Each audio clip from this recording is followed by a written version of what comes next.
Alright, and we should, in theory, be live. How's it going, everyone? Famine52, back again.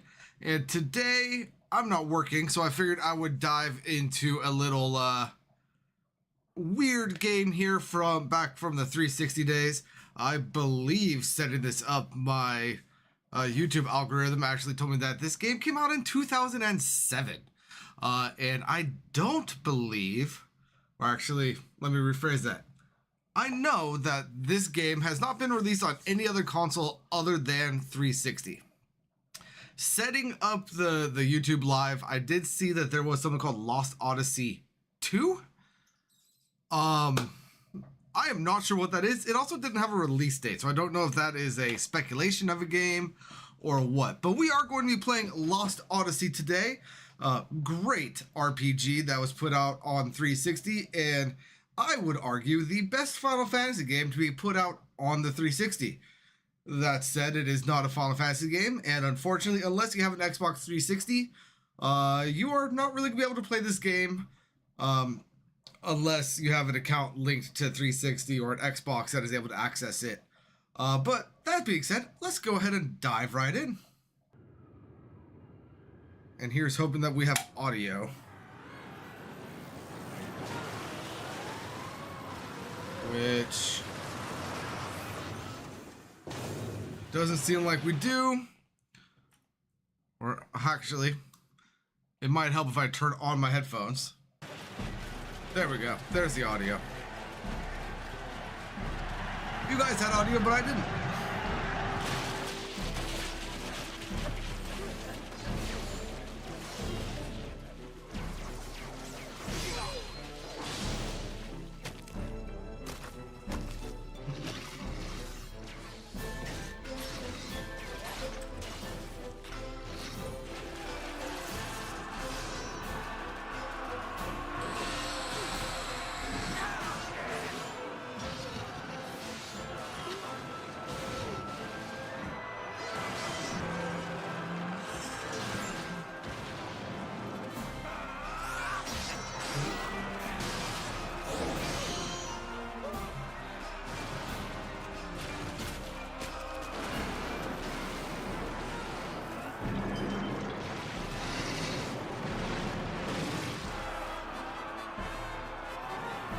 And yeah, as you can see, this appears to be some weird mixture of medieval and steampunk tech.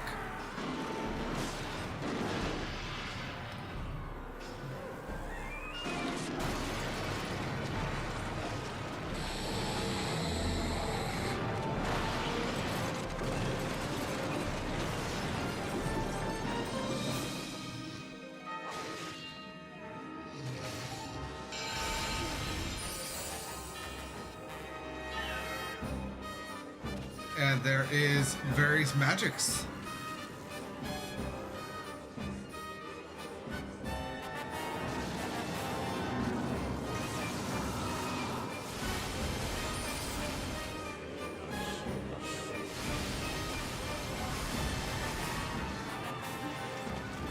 I'm sorry, a lot of those guys were stabbed through the stomach, like through the gut, with giant swords. I don't think a revive is going to help them much.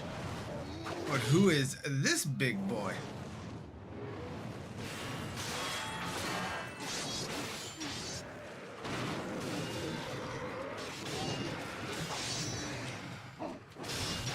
He's taking these guys down almost as if he's an MC.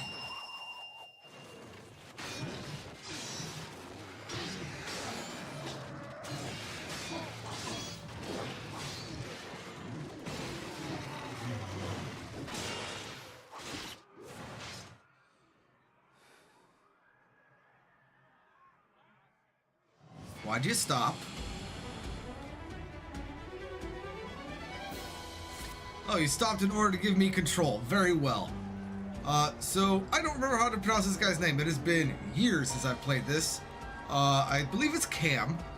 But we have access to Cam right here. Let's go ahead and make an attack.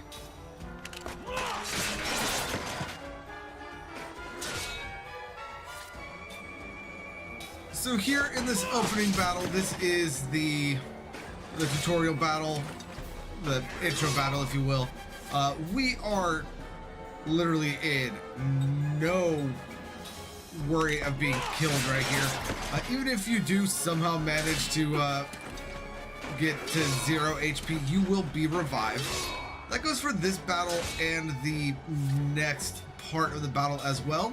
But for right now, we are just going to go through and wipe everyone out.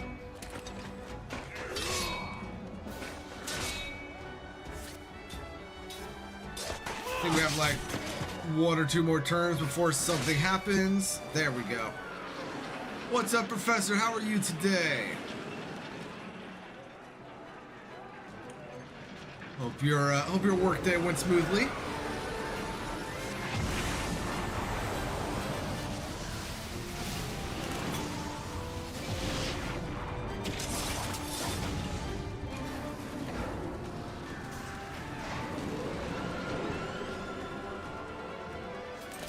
Alright, so you had a short day to begin with and they let you out early. On top of that, very good, very good.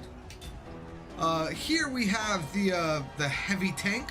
It has a right unit and a left unit and a sword unit in the middle, which we are unable to do anything about. What we want to do with this, we kind of want to alternate our attacks between the 2 arms. So let's go ahead and start with the right one.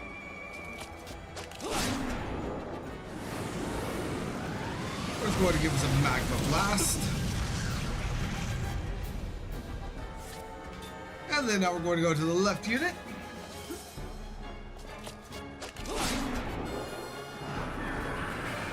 And causing an attack causes the doing an attack causes the defenses of that particular side to increase, but it also deactivates the armor on the other side. So we're just going to alternate our attacks. And again, this guy is hitting kind of hard, but we don't need to worry about dying because even if we do run out of HP, which honestly we probably will, we are not in any worry of actually losing this battle.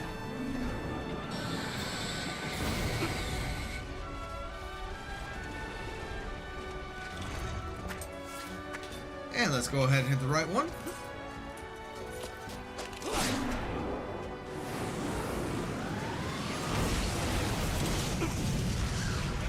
For a tutorial battle, I feel like they could have sped this up a little bit, but it does also kind of give us an alright sense of scale.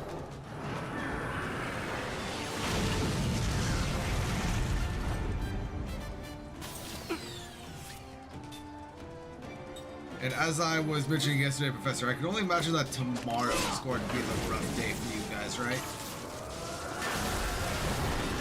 But there we took out one side, one of the arms.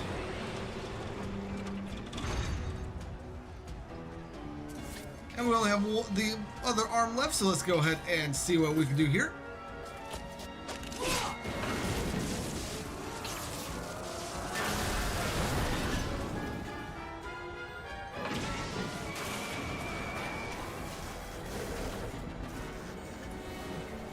You know, either you are a British transplant or you really do stay up incredibly late in order to like watch streams and the like. Because if you're calling tomorrow Boxing Day, my brain tells me that that means that you are across the ocean. Although now that I say that, I suppose you could be in Canada. Oh no. That's not something that we do here in the States, so I'm not actually sure. Okay, you are in Canada.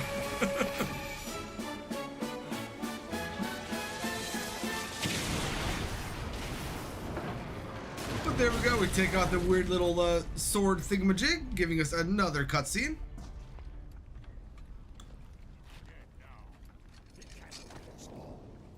What is Boxing Day anyway? It's not a day where like you put on the red leather gloves and punch each other in the face. So what is it?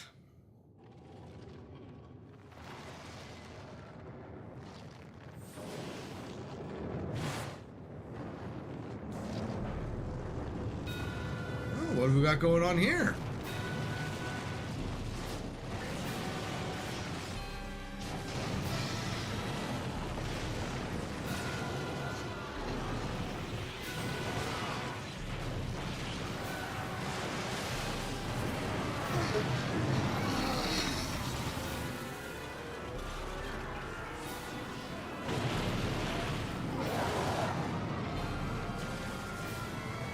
And you know, while I understand the desire to survive, magma is being poured from a rift in the sky. I don't think you're getting away from that, guys.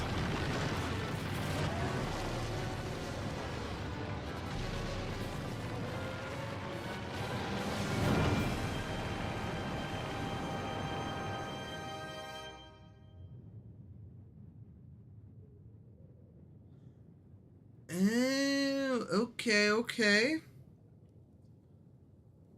So it's essentially like, hey, nobody bought this stuff during the holiday. Here, like, go ahead and take it for 75% off. Just get it out of our inventory. Got it. Is that only a Christmas thing? Because I am remembering the beginning of Harry Potter and the Philosopher's Stone.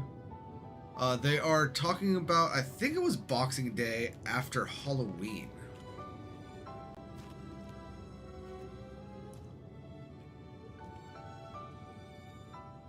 So is it just a Christmas thing, or is it basically any holiday?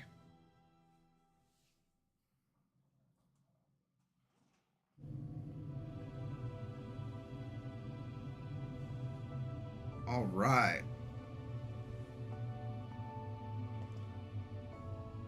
Just a Christmas thing. Okay, good to know. So by the way, this little golden orb right here is our save station. So let's go ahead and save our game.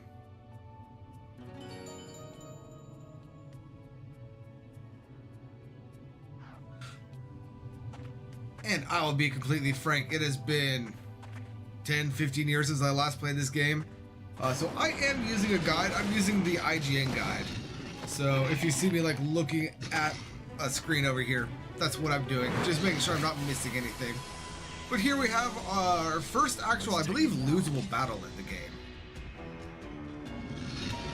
But we have the revived soldiers that seem a bit zombified.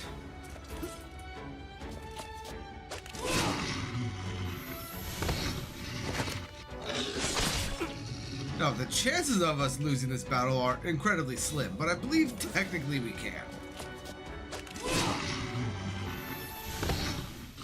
Only the strong survive. And there we gain 50 gold. And it doesn't look like much of anything else.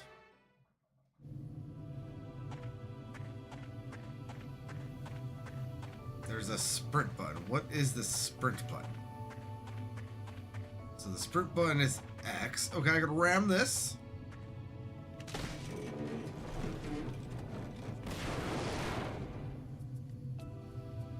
Going to drop that and cause a bruiser ring to be dropped.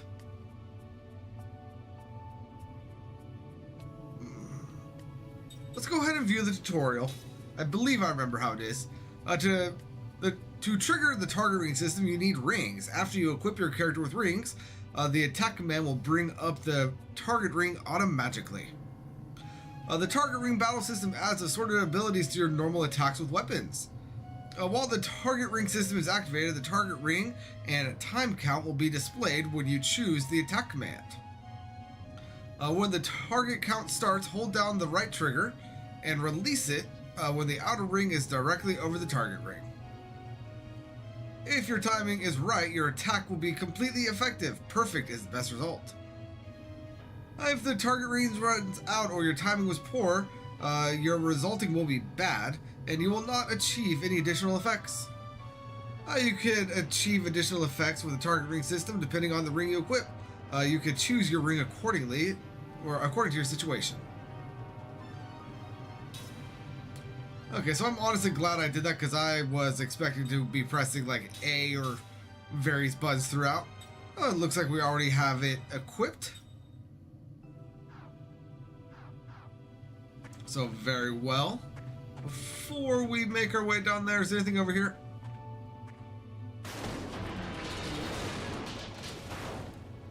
Ah, we got a medicine herb right there. Very well.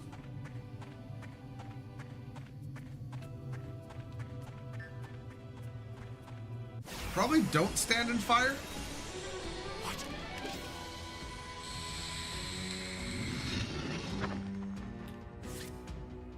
Alright, let's go ahead and give this ring thing a try.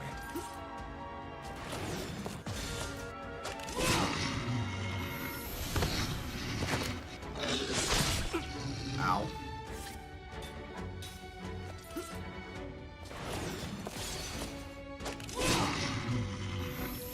There we go. Like taking candy from a baby.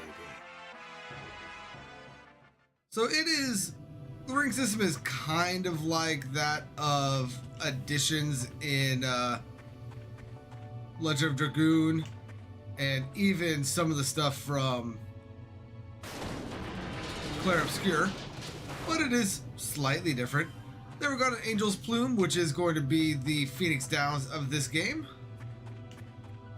And we have various things that we could ram to get various, like, items and stuff. We got something on the ground over here. Let's go ahead and pick this up.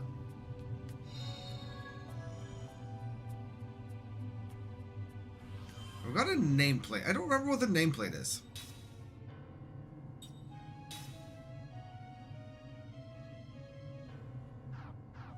Apparently nothing of note. At least not yet, anyway. Let's take it now. By the way, I know that you had to work a little bit today, but I hope the rest of your day has been going well. Spent it with any family that you might want to spend it with.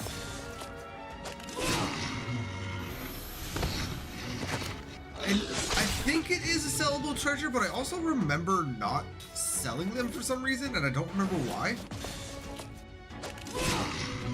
It's something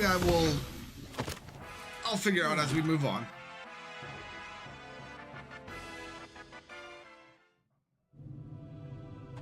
But moving on up here. We're at the edge of the waste. Okay, so X is our sprint button. Which one of my back controls is X? Apparently none of my back controls is X.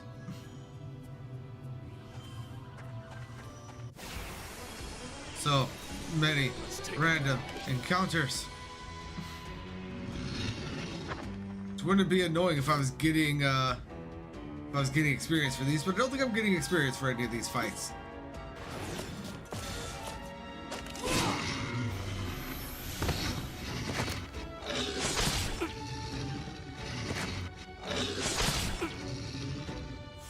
Okay.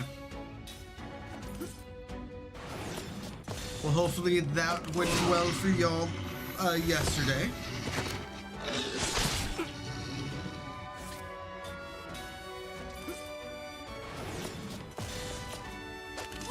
My family is getting together right now, and judging by the time, my nieces and nephews are probably getting their new puppy right about now. A little miniature dachshund that the youngest niece, who is 6 years old, has been begging for and pleading for about 6 months now. So my older sister and brother-in-law decided that they were going to be giving that to the family today.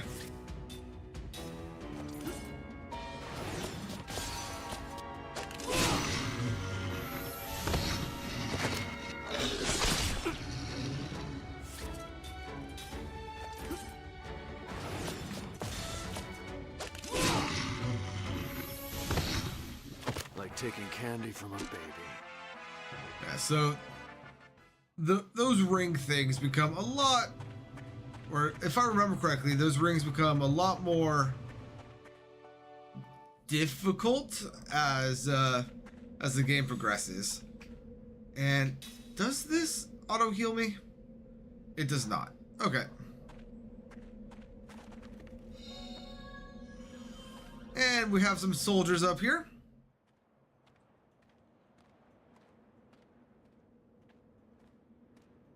See anything? See.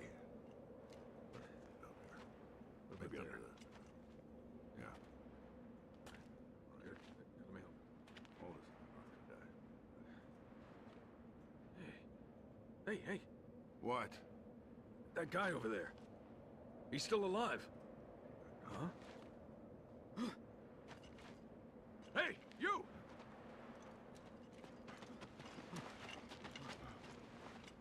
What about the others? You alone? What's your name? Your unit? Second Lieutenant Kai Marganar, Commander, 17th Platoon, Armored Magic Troopers. It's a miracle you made it. Come with me. This way.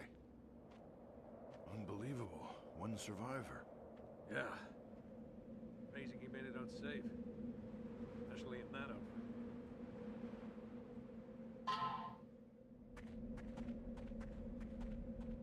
All right, so we have some standard RPG chests right here. Let's go ahead and open these up.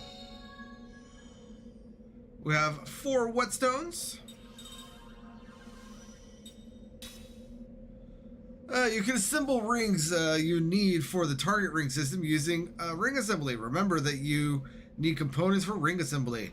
There are many different kinds of components. These components can be earned in battle or found in treasure chests or at stores. The ring itself can be used as a component too. On the ring assembly screen, you will find the ring formula list. If you have the required components, you can assemble rings right away. Discover what's possible on the ring assembly screen. When you find new components, you will find new ring formulas as you obtain new components. You can filter the ring formulas by pressing the X button to search the formulas and so on and so forth. So, we have a crafting system in this game, and we're able to craft the, a few things. But the main one are the rings. And we could use those 4 whetstones in order to make ourselves another bruiser ring. And then once we have an additional bruiser ring and a guardian or 6 guardian ore, we can make the bruiser ring ultra. Not going to worry about those just yet though.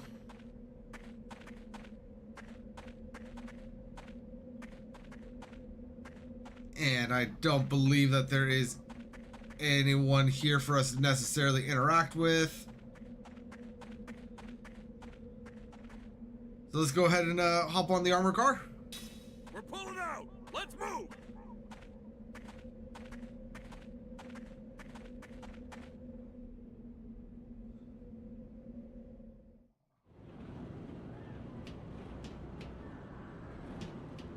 Alright, and there's really only one person we care about interacting with on here, and it's going to be this person back here.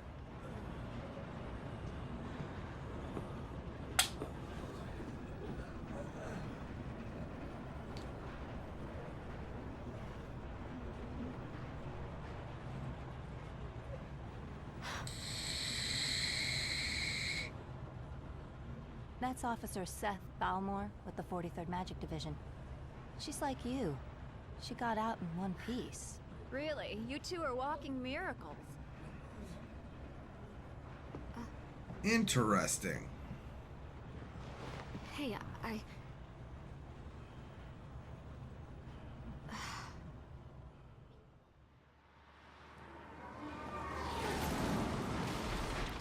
That was an interesting reaction from Seth right there. I wonder what could be going on with that.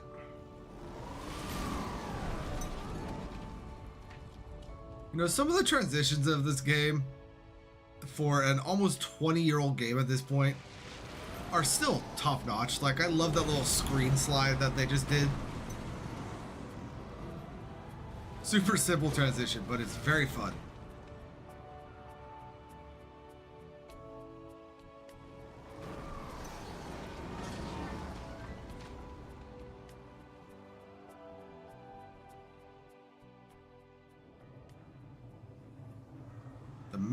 The Magic Republic of Ura.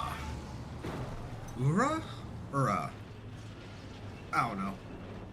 Fantasy names. Will I ever be able to pronounce them? Probably not. Here's where you get off, Lieutenant. The Council wishes to hear from a survivor, sir. Sorry, not you, Officer Balmore. hey, I'm a survivor too. The Council has only summoned Lieutenant Argonar. Sit down and shut up. Rude. Well, that's just weird. This way, Lieutenant.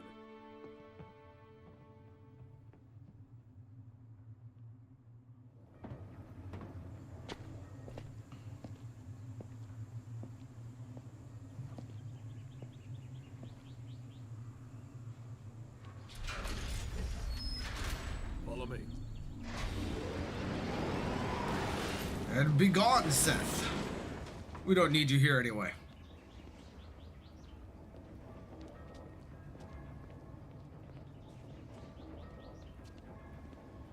Those helmets have to be so top heavy. So, our objective is to go through that door. However, there are various things that we can grab, like 10 gold right there. And another whetstone right there. We have a magma fragment. A mana herb. Let's see. I believe we could also come up here.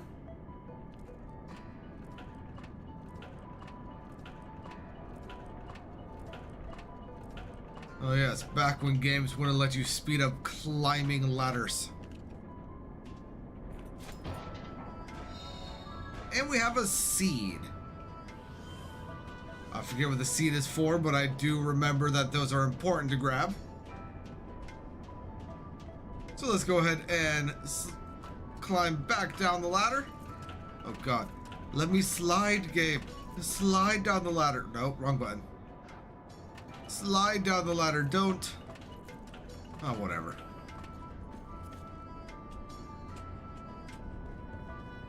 Alright, now we can go ahead and make our way into here.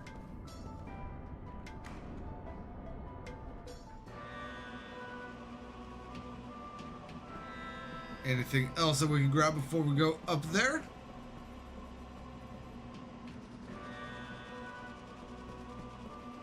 Doesn't look like it.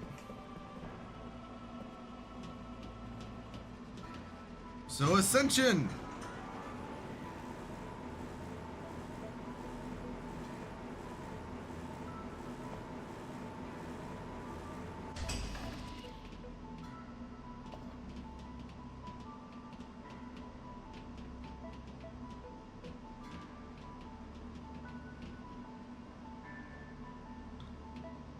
Right. Now, anything around this floor for us to collect? Negative.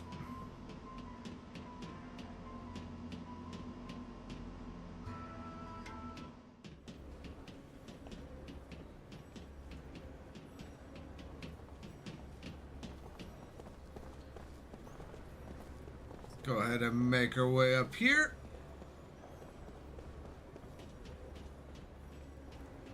Do a little bit of exploration while we are waiting for our guides.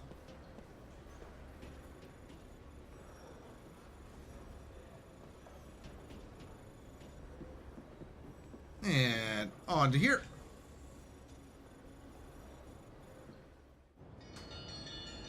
Yeah, this game really is a weird combination of medieval steampunk.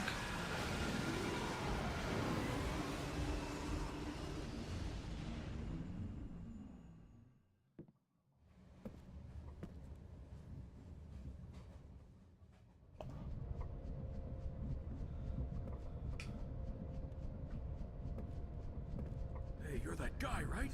The soldier that can't die.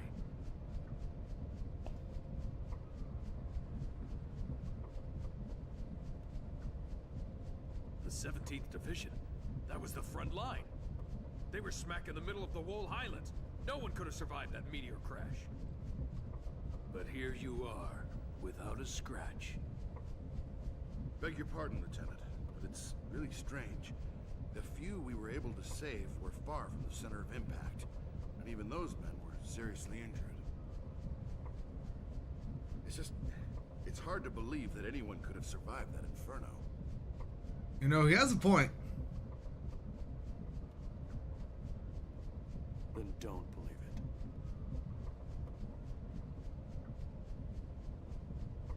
Council won't like that attitude. Come on, tell us. How'd you make it?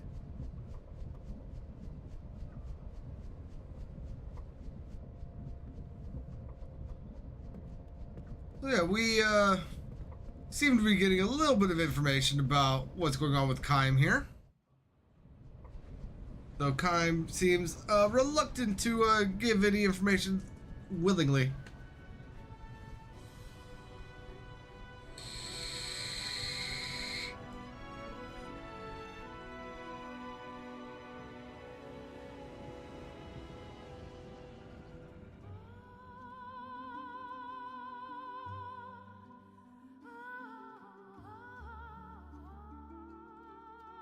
A Mistwalker production.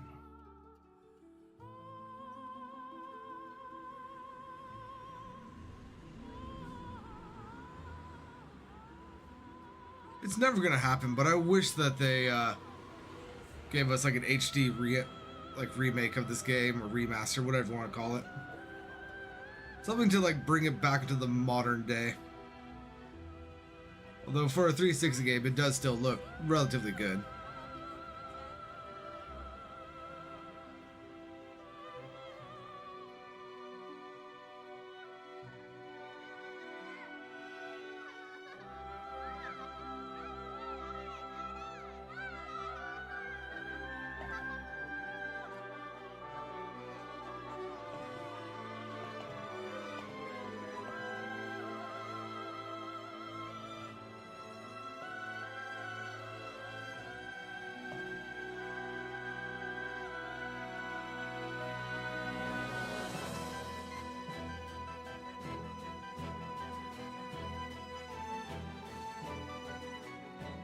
Lost Odyssey.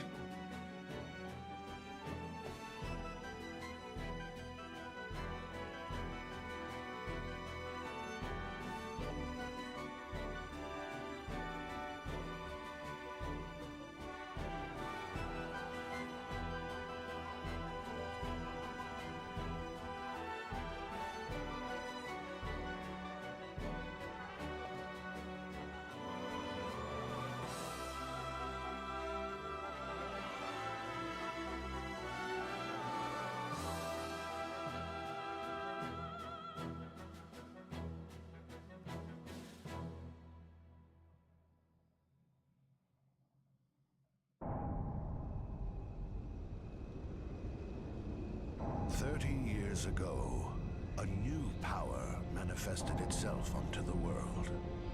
With its discovery came the magic industrial revolution. This power came to be called magic energy.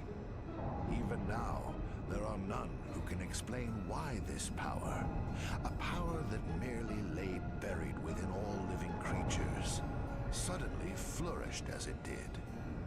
Today, this magic energy permeates every corner of the world. It has changed the way people live, transformed the shape of industry, and has even altered the nature of war. Well, yeah, we saw that they were using magic in wars and stuff like that. Is it true the Kents have requested a truce? Indeed. We heard that enough men were committed to cover the Wall Highlands and that most of the Kent force were eliminated. This war was started by them. It's only right they withdraw. We've also lost a tremendous number of troops. After suffering such a devastating loss, if the Goatsa were to strike now, there would be no way we could defend our country. And there are also whispers that Goatsa was pulling strings behind the invasion. What makes you think that the Goatsa were involved? We have confirmed that a large amount of military hardware has been moved from Goatsa to Kent. We assume Goatsa plans to use Kent to keep things stirred up and destabilize Ura. Are you saying that even the meteor crash was a Goatsan plot? My lord, I have some disturbing information on that subject. We suspect that a situation at Grandstaff may have caused the meteor crash. Grandstaff? This is not the first time that stories about it have reached my ears. This is not confirmed. but magic energy may have leaked out of Grand Staff, interfered with something in outer space, and precipitated this disaster. Gongora! Yes, my lord. Gongora. The Grand Staff falls under your jurisdiction. Do you have anything to say? Nothing for the moment. Where did you get this information? Construction of Grand Staff is going smoothly. Now that the forces of Ura have suffered such devastating losses, I think we have no other way to protect our land except with the magic energy that Grand Staff will provide. We should hold off on debating the pros and cons of Grand Staff. Sorry, I thought I heard Jiraiya's voice actor again, so I'm looking something up. Current situation. What you say makes sense, but our plan to use magic energy is a double-edged sword. With all sorts of rumors flying around, we might want to halt construction of Grand Staff. What? Only temporarily. As soon as it's clear that Grand Staff had nothing to do with the meteor collision, we'll resume construction immediately, Gongora.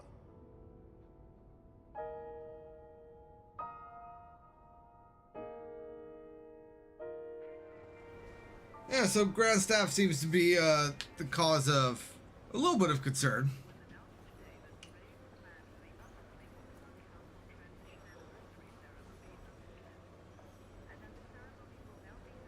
Alright, so now that we are here at the monorail station, there are various things that we can grab, like the engraved ring right there. And there are various posters throughout the game that we could tug on. I think that the first major one is going to be right beyond here.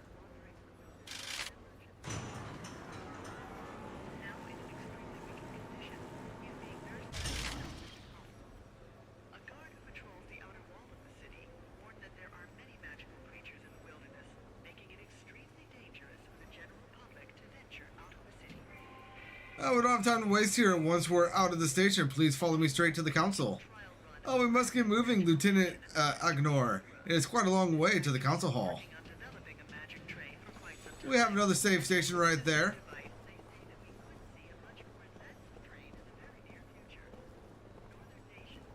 Let's go ahead and pull this. Or we get a mana herb. We have a trash can here that we can kick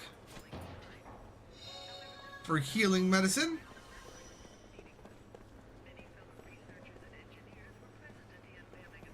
There should be more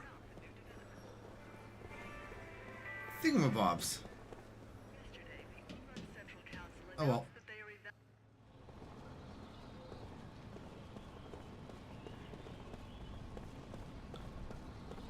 Just ignore wherever they're trying to take us. Wait, what was that?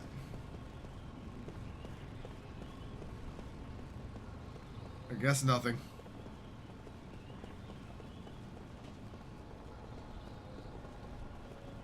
We should have better sound design, game.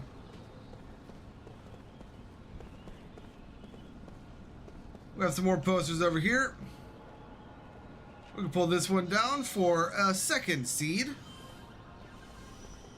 Very nice.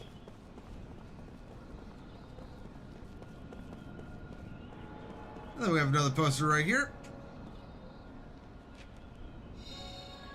A windseal leaf.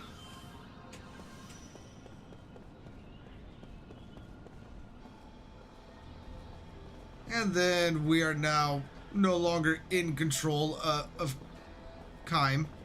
We are being force-led.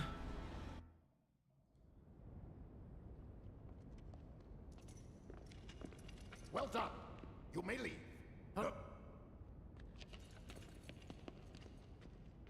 Lieutenant Kaya Marganar, we thank you for a job well done. I am Roxian, chairman of the Central Council of Ura.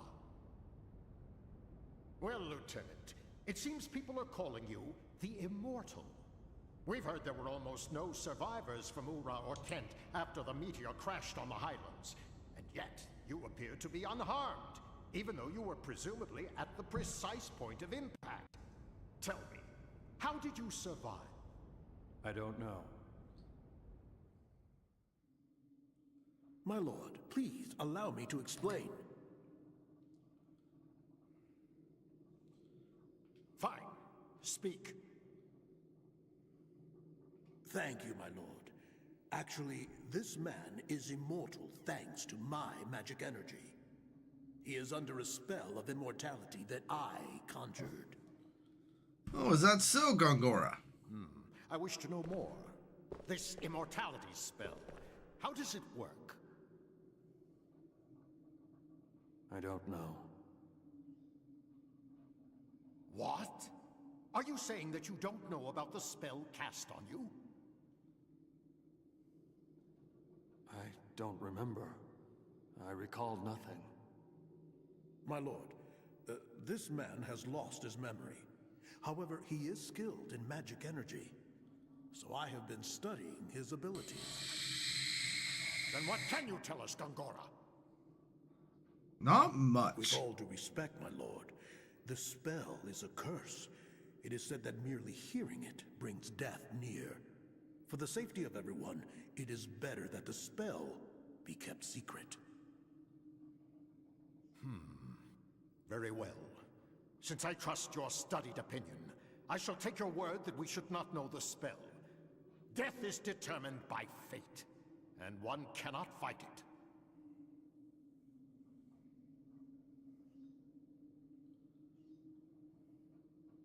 Lieutenant, since it seems that you cannot be killed, the Council would like to bestow a special mission on you. We Oh, want you to special go to mission? Grandstaff. My lord. Gongora, you cannot keep this hidden any longer. Till now, construction has been left up to you, but we've lost contact with the site. It's just that... Gongora! Until we can confirm that Grandstaff project is safe, construction shall be suspended. Yes, my lord. So now, Lieutenant Argonar. You know, playing modern games, a lot of times I feel like background music is way too loud and it kind of takes away from the scene. But then you get to older games and it's just silent. And it's like, you know what? No, there should be a little bit of ambiance here. You know of Grandstaff, under construction in the Sea of Baz? I do. I doubt Lieutenant Argonoff knows right now. I've heard that it's a magic staff. Yes, it is. As you just heard, all communications with the site have been cut off for some time now. Considering the danger from magic energy leaks, we suspect that no one can investigate the possible cause except someone immortal. Immortal. Well, there is someone else. What did you say? At the Wall Highlands, another immortal. Her name is Balmor.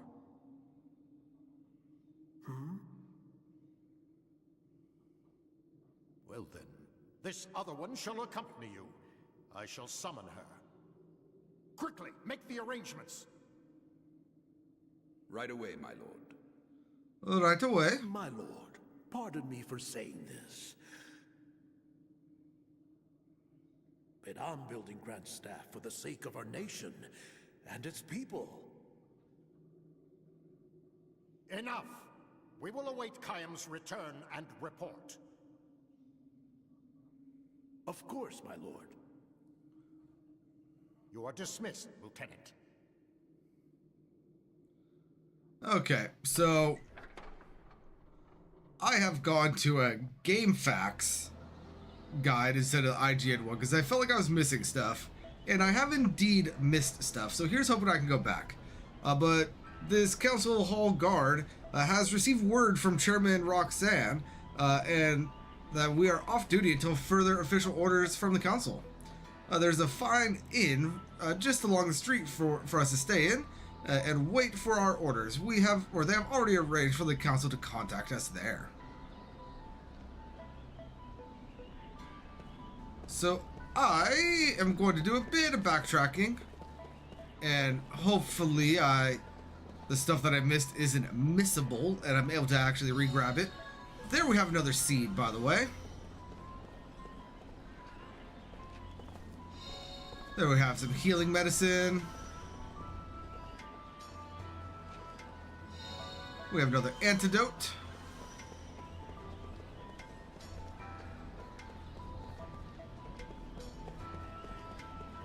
Let's go ahead and see if we can go back to the beginning of the monorail.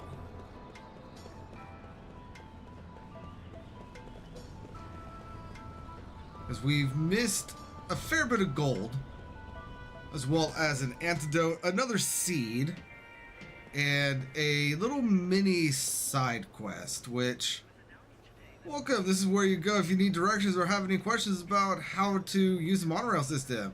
We'll also have a PA system announcements, monorail status reports, and lost and found services. Here, let me know if you need anything. Drop off lost items. Yes, let's go ahead and drop off some lost items. I believe we just had someone inquire about this earlier. The ring was a gift from the owner's fiance. He was a young soldier, and he was quite distraught. I'm sure this will make him very happy. I was asked to present a certain item to whomever brought the rings here, so please take this. And for the ring that we obtained on the upper floor, we obtained a cure-all. Did I already kick this? I think I did. Yes, I did. All right. Can I go back up now? Yes, I can.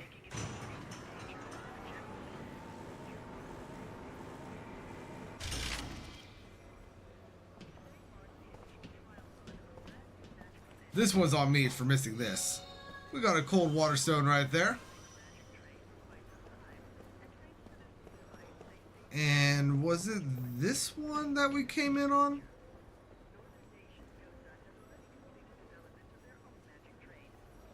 Okay, so that monorail is out of service. Let's try the other one.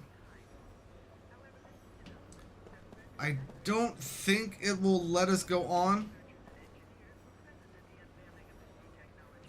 Okay, yeah. So the monorails are currently out of service.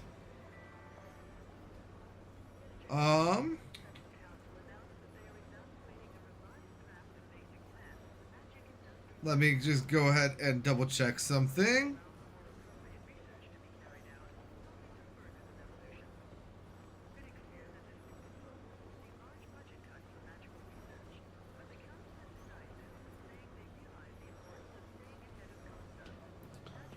Alright, yeah, so we are currently missing a seed. But hopefully with the monorail or restored progression, the monorail system will come back up at some point.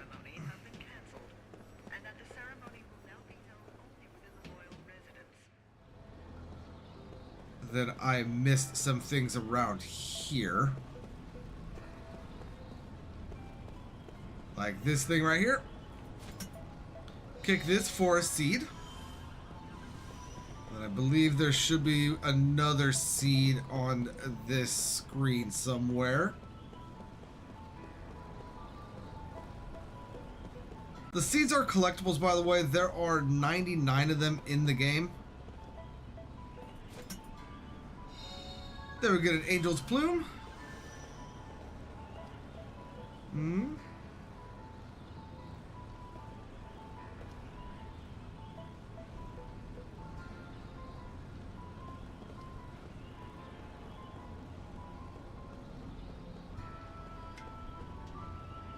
Give me this. There are 2 whetstones right there.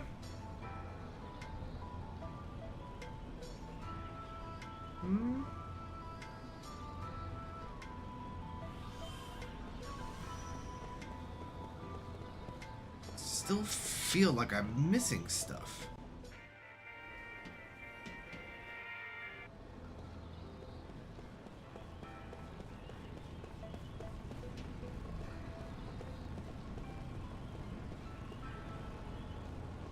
I must not be.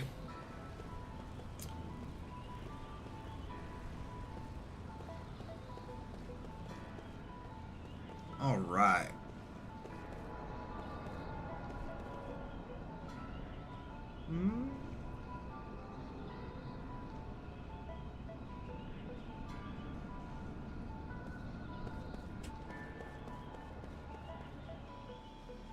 I'm sorry that this is not my normal way that I play games. There's just a lot of missable stuff, especially in the beginning sections of this game, and I want to make sure that I get as much as possible.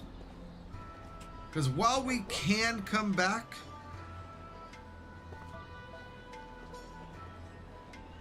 I would rather not miss anything if I can help it. Here we have 2 more whetstones.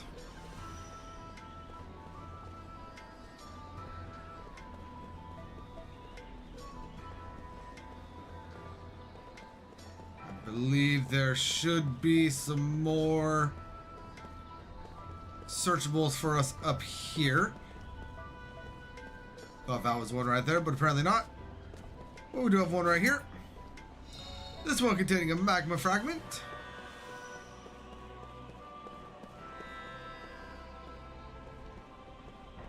And oddly enough, I don't think there's anything on this screen. Yeah, negative. All right.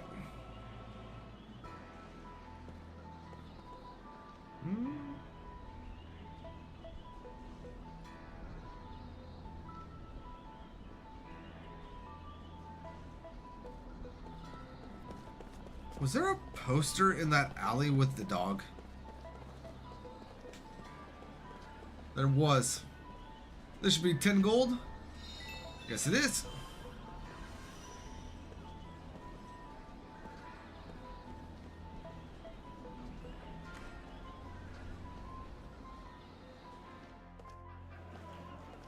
And here we are in Vitro's Tower, or Tavern.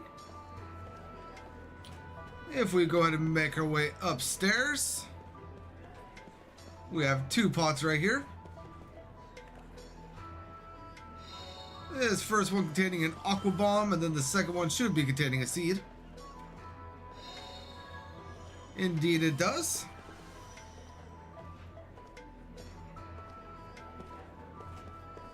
And then we should have another pot downstairs that we could peruse.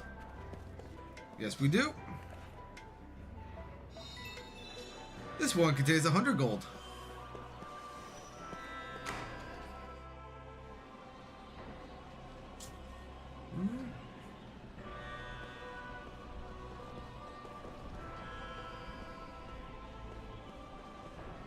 Let's see. Over here. At least I thought over here. Is it this right here? We have another seed right here. This is not the one that I was looking for, though.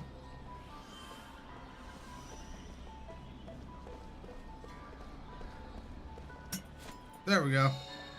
Mana herb. Beautiful.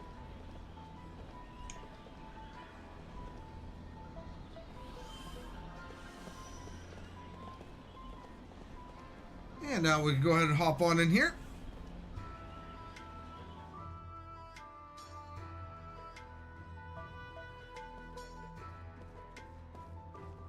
We can go ahead and try to move around in here. There is unfortunately no one in here for us. But my guide says to hop in here. The owner of the store often goes traveling to find quality items. I appreciate his enthusiasm, but we can't shop while he's away. That upsets me. I mean, fair.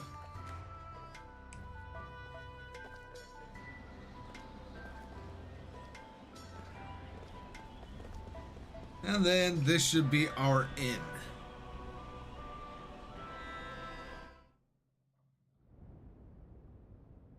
And now, counselors, I propose that Gongora be removed from Grand Staff Project, with control transferred to this council.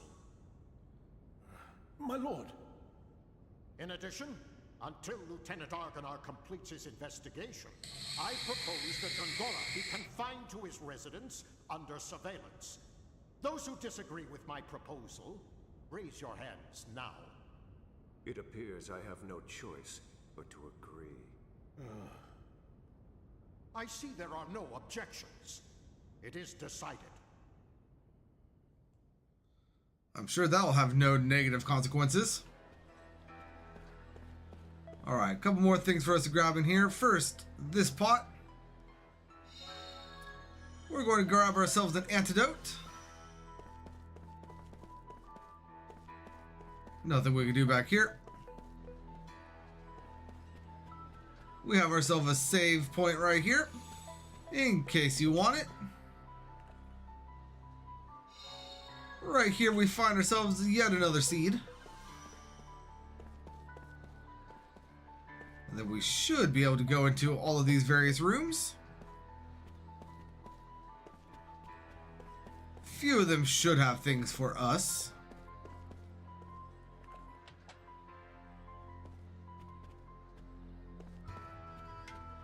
Other than people and confusion.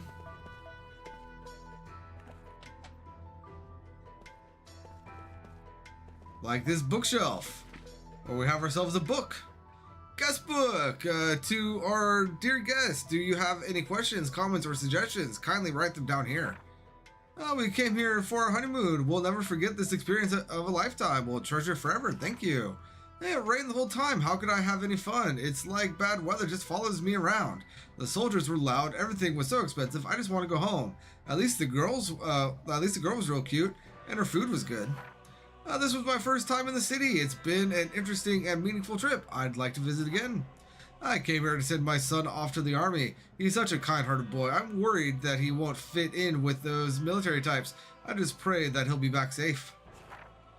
I rode on the monorail. I saw the castle. I played with the dog. I'm going to go to my grandma's house tomorrow. I can't wait.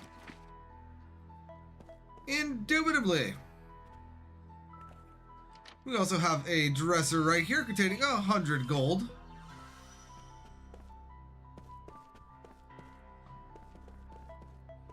And then this door, come on, open up, please. Thank you. We have another book. And we are able to read the street map. Yeah, I don't care.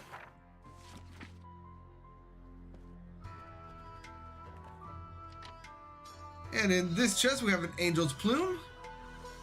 We also have a treasure chest right here, containing a holy night charm.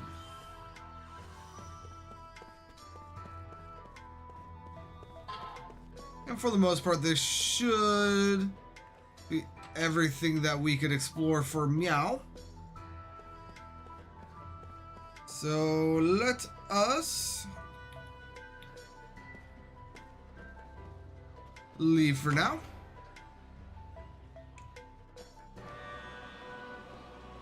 And let's go ahead up north.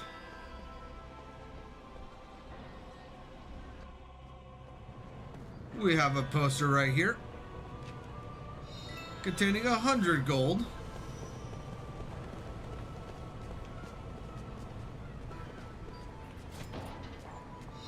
And 3 whetstones. Why do I feel like I could do something with this? Huh, possibly because I can.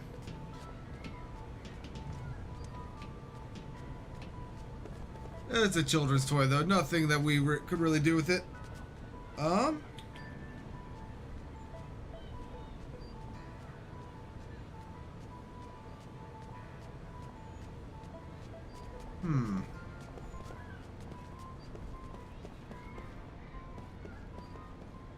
The guide says that there should be a poster at the playground.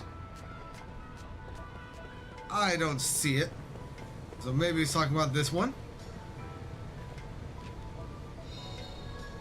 Yes, that would be the one that he's talking about. And then now up in here we have various pots that we can take a look at. This one right here is going to contain a wind bomb.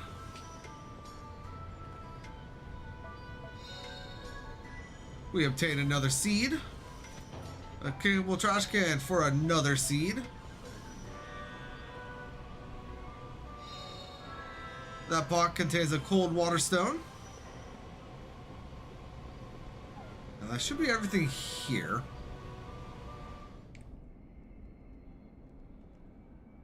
And can't do anything at Gongora's mansion, so let's go ahead and return to the inn. Because I don't think we could peel this poster.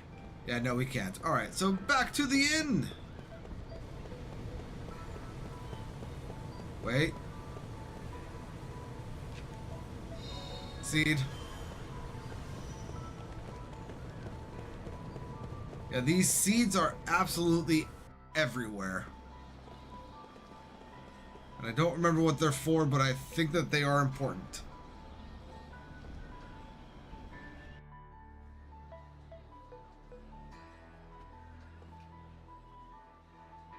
Welcome. The council has told me about you. Please enjoy your stay. As Kaim slips into deep sleep, his dream unfolds. A dream or his past. At this moment, there is no way he could know.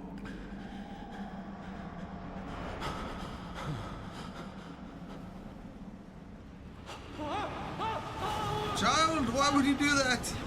Why would you do that, child?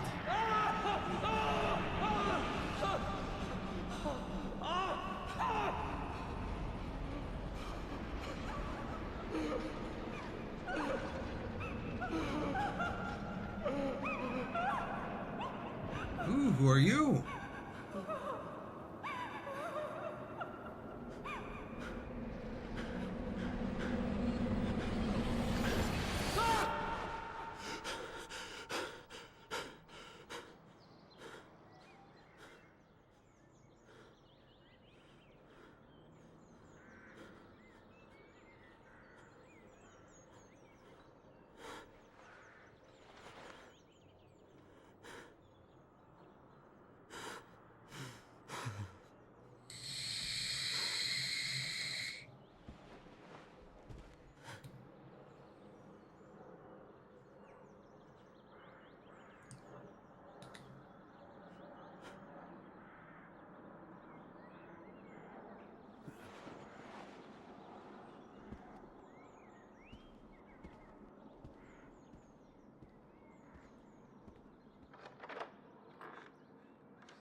Okay, Khan recalls a memory that was locked deep within his heart.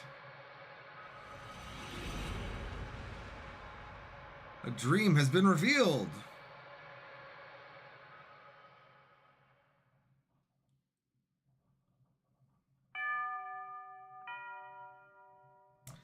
The family members have tears in their eyes when they welcome Kaim back to the inn from his long journey.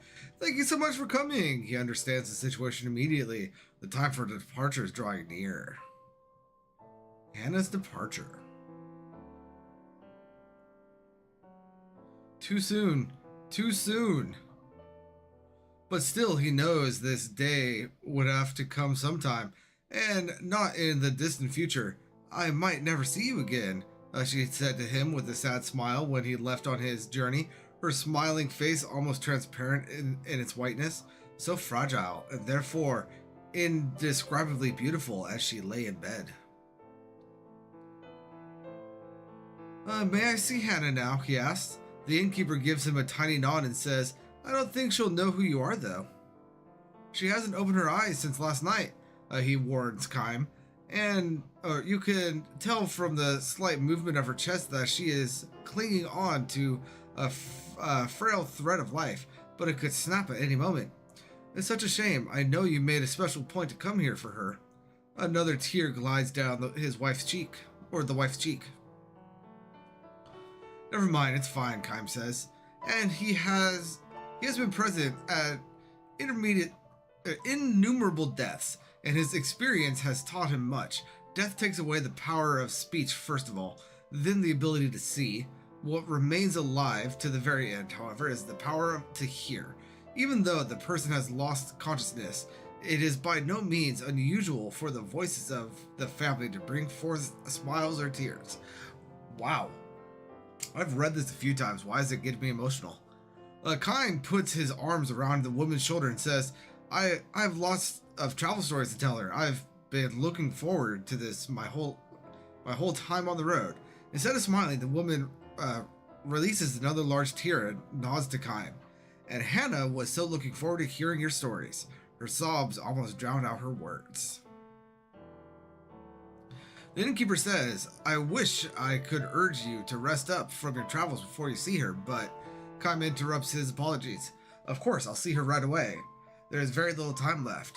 Hannah, the only daughter of the innkeeper and his wife, will probably breathe her last breath before the sun comes up. Kaim lowers his back to the floor and quietly opens the door to Hannah's room. Hannah was frail from birth. Far from enjoying the opportunity to travel, she rarely left the town or even the neighborhood in which she was born and raised. This child will probably not live to adulthood, the doctor told her parents. To this tiny girl with extraordinarily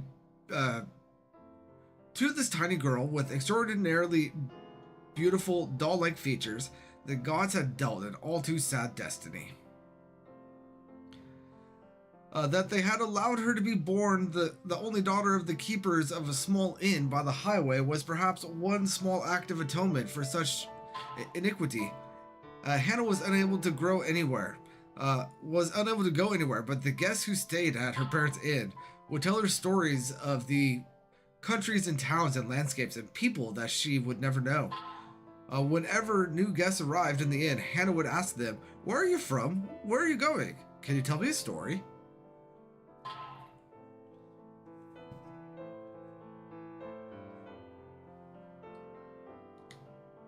Hold on.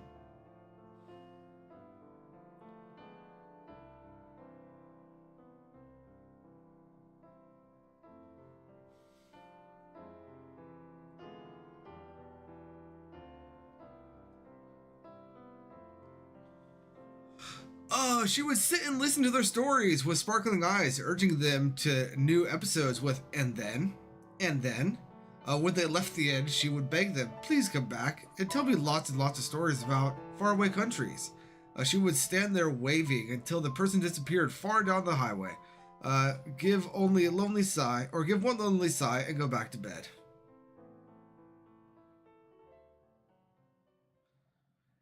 Hannah is sound asleep. No one else in the room, perhaps an indication that she has long since passed the stage when the doctors can do anything for her. Calm sits down in the chair next to the bed and says with a smile, "Hello, Hannah, I'm back. Why am I getting emotional with this yet again?" She does not respond, her little chest still without the swelling of a grown woman. Rises and falls almost imperceptibly. "I went far across the ocean this time," he tells her. "The ocean on the side where the sun comes up. I took a boat from the harbor way, way, way far beyond the mountains you can see from this window. And I was on the sea from the time the moon was perfectly round until it got smaller and smaller and then bigger and bigger until it was full again. There was nothing but ocean as far as the eye could see, just the sea and the sky. Can you imagine it, Hannah? You've never seen the ocean, but I'm sure people have told you about it. It's like a huge, big, endless puddle." Calm chuckles to himself, and it seems to him that Hannah's pale white cheeks move slightly. She could hear him, even if she cannot speak or see. Her ears are still alive. Believing and hoping this to be true, Kaim continues with his story of his travels. He speaks no words of parting. As always with Hannah, Kaim smiles with a special gentleness he has never shown to anyone else, and he goes on telling his tales with a bright voice, sometimes even accompanying his stories with exaggerated gestures. He tells her about the blue ocean. He tells her about the blue sky. He says nothing about the violent sea battle that stained the ocean red. He never tells her about those things. Hannah was still a tiny girl when Kaim first visited the inn. When she asked him, "Where are you from?" and "Will you tell me some stories?" With her childish pronunciation and innocent smile, Kaim felt a soft glow in his chest. At the time, he was returning from a battle. More precisely, he had ended one battle and was on his way to the next. His life consisted of traveling from one battlefield to another, and nothing about that had changed to this day. He has taken the lives of countless enemy troops, and witnesses the deaths of countless comrades on the battlefield. Moreover, the one thing separating enemies from comrades is the slightest stroke of fortune. Had the gears of destiny turned in a slightly different way, his enemies would have been comrades and his comrades' enemies. This is the fate of a mercenary. He was spiritually worn down back then and feeling unbearably lonely. As a possessor of eternal life, Kaim had no fear of death, which was precisely why each of the soldiers' faces distorted in fear, and why each face of a man who died in agony was burned permanently into his brain. Ordinarily, he would spend nights on the road drinking, immersing himself in an alcoholic stupor, or pretending to. He was trying to make himself forget the unforgettable. When, however, he saw Hannah smile as she begged him for stories about his long journey, he felt a far warmer and deeper comfort that he could obtain from liquor. He told her many things. About a beautiful flower he discovered on the battlefield. About the bewitching beauty of the mist filling the forest the night before the final battle. About the marvelous taste of the spring water in the ravine where he and his men had fled after losing battle. About a vast bottomless blue sky he saw after. He never told her anything sad. He kept his mouth shut about the human ugliness and stupidity he witnessed endlessly on the battlefield. He concealed his position as a mercenary from her, kept silent regarding his reasons for traveling constantly, and spoke only of things that were beautiful and sweet and lovely. He sees now that he told Hannah only beautiful stories of the road, like this, not so much out of concern for her purity, but for his own sake.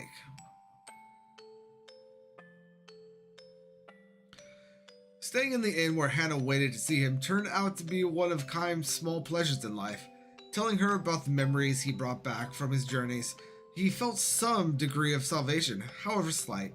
5 years, 10 years, his friendship with the girl continued little by little. She neared adulthood, which meant that, as the doctors had predicted, each day brought her that much closer to death. And now, Kaim ends the last travel story he will ever share with her. He could never see her again, could never tell her stories again. Before dawn, when the darkness of night is at its deepest, long pauses enter into Hannah's breath. The frail thread of her life is about to snap, as Kaim and her parents watch over her. The tiny light that has lodged in Kaim's breast will be extinguished. His lonely travels will begin again tomorrow. His long, long travels without end. Will you be leaving on travels of your own soon, Hannah? Kaim tells her gently. You'll be leaving for a world that no one knows. A world that has never entered into any of the stories you have heard so far. Finally, you'll be able to leave your bed and walk anywhere you want to go. You'll be free. He wants her to know that death is not sorrow, but joy mixed with tears. It's your turn now. Be sure and tell everyone about the memories of your journey. Her parents will make that same journey someday, and someday Hannah will be able to meet all the guests she has known at the end, far beyond the sky. I, however, can never go there. I can never escape this world. I can never see you again. This is not goodbye. It's just the start of your own journey.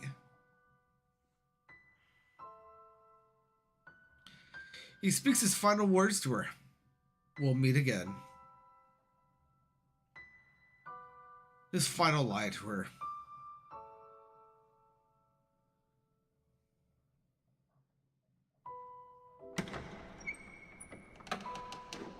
Hannah makes her departure. Her face is transfused with a tranquil smile, as if she just said, "See you soon." Her eyes will never open again. A single tear glides slowly down her cheek. End.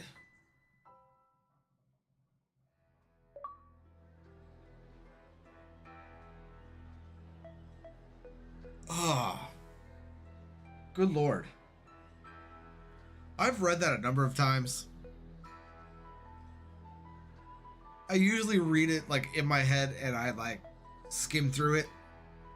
This is the first time that I have been brought nearly to tears in it, and I'm sure you could hear it in my voice. That hit me hard for some reason. I don't know why it hit me hard this time, and it never has before. But we have a 1,000-year dream tutorial. Kaim's mind is filled with lost pieces of past memory. Certain things or conversations can bring these memories back in the form of dreams. To view episodes of a 1,000-year dream again, rest at any inn or bed and select them from the start menu. You can view these episodes any number of times. When viewing an episode from 1,000 Years of Dreams, you can pause it by pressing the start button or cancel it by pressing the back button. Indubitably. Let's go ahead and head downstairs.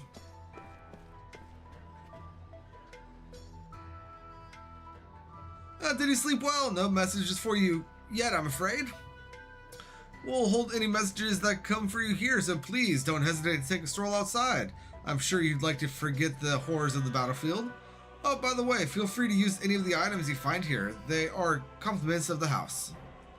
I mean, I kind of already robbed you guys blind, but sure thing. I believe, yeah, we want to move down just a little bit. Whoop, sorry. Look out. Sorry, miss.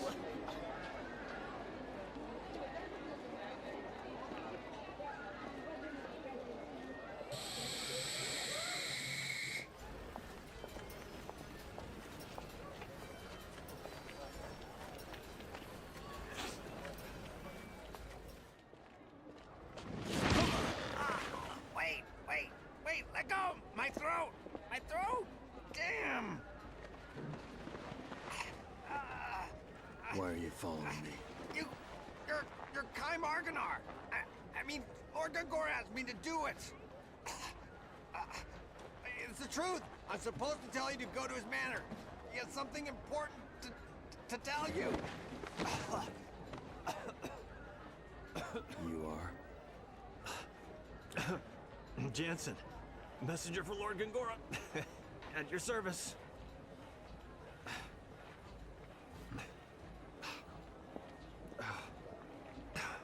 Man, what an attitude. Jeez whiz.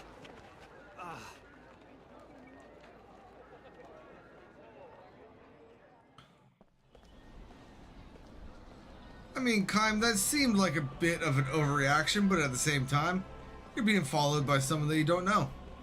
I suppose I get it? I've heard about this. A connection of mine in the council told me Councilman Gungora has been confined to his private estate. Could it be true? So the soldiers in front of his house aren't protecting him, but rather keeping him in there? Interesting. Let's go ahead and head to his estate, shall we?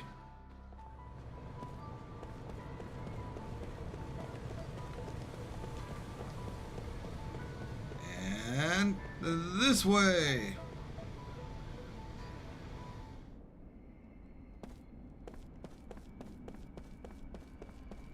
See, in the courtyard there should be a save point, which indeed there is. So let's go ahead and save our game.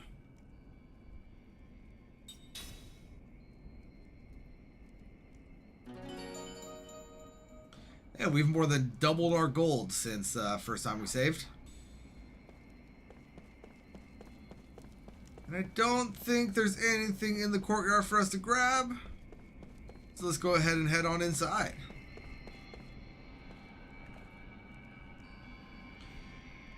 Lord Tolton is currently visiting. Please wait a little longer.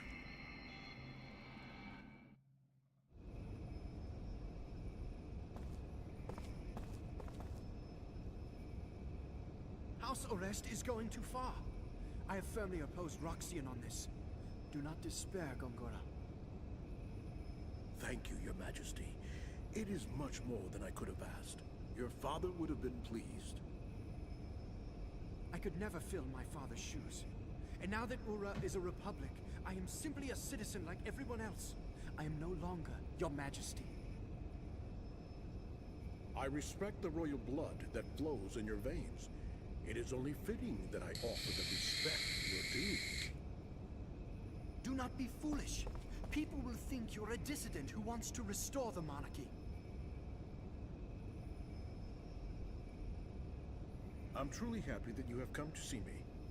You've always been so kind. You taught me the rudiments of magic. I cannot help but be kind to you in return. I cannot understand Roxian. I believe he intends to stop work on Grand Staff.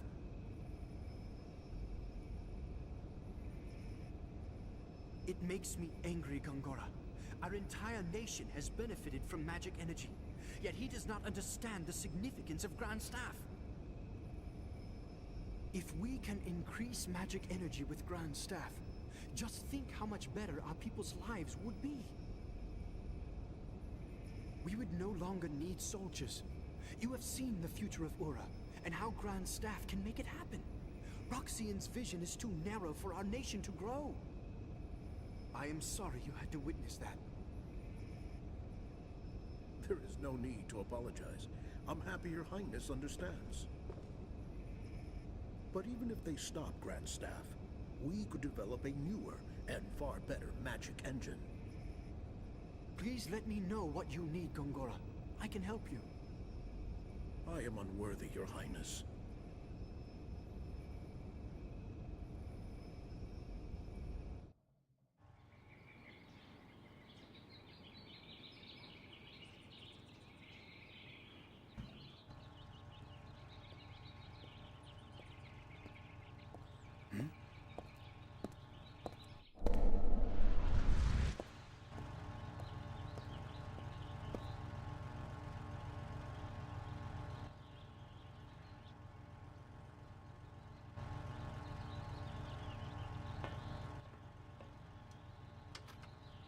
Please, go in.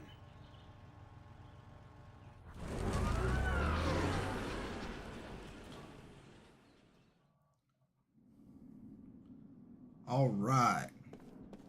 Now.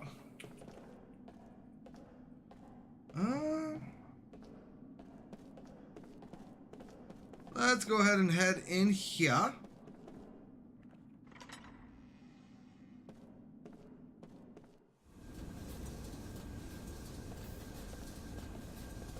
Alright, in the research lab, we're going to have a few things we can grab, like this seed right here.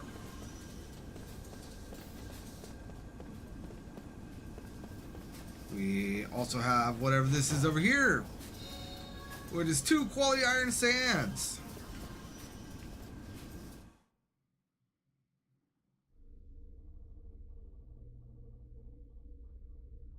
That woman. How could she be in Ura without me knowing?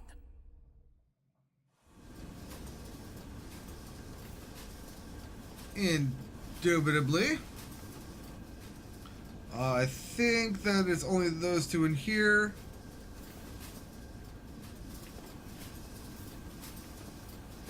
Now, the guide says to take the north door. Ah, this one right here.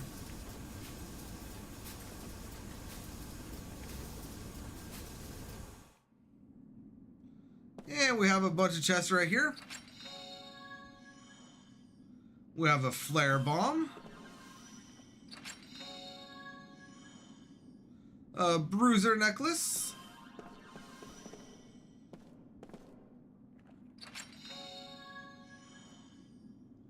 And a Hawkeye. Very well. Just out of curiosity.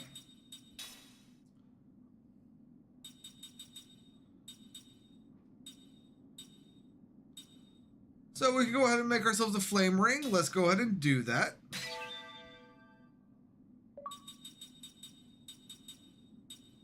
Getting us a trophy for ring assembler.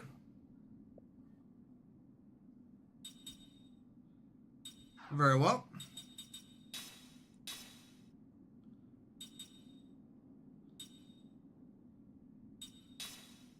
And now we can equip accessories here. And as you can see, we have a learn progress with a little filter bar for stuff like that. So the Holy Knight Charm, it increases magical and physical defense during critical HP status. The Bruiser Necklace increases magical and physical power during critical HP status. And the Hawkeye reveals the type and elements of enemies. So this is scan. This is essentially shell and protect. Let's go ahead and put on the Hawkeye. And now as we are in battle, we will be gaining SP. And Kime will just innately start learning the Hawkeye ability. But that is something that we will go over a bit later as we start learning things.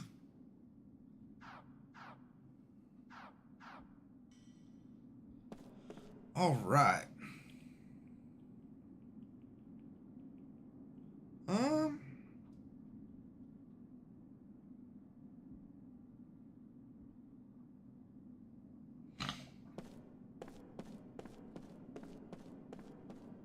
We can go ahead and grab this crate.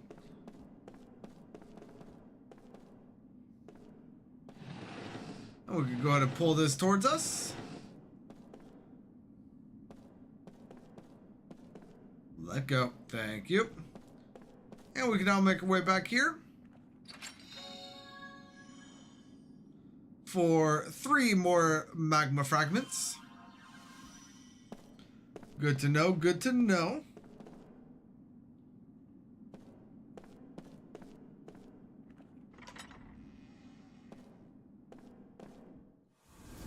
And now back to the research lab, and we're going to be going up the elevator. The west elevator.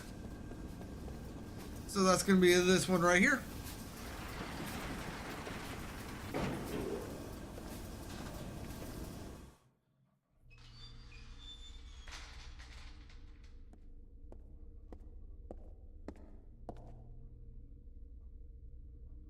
Good, you're here.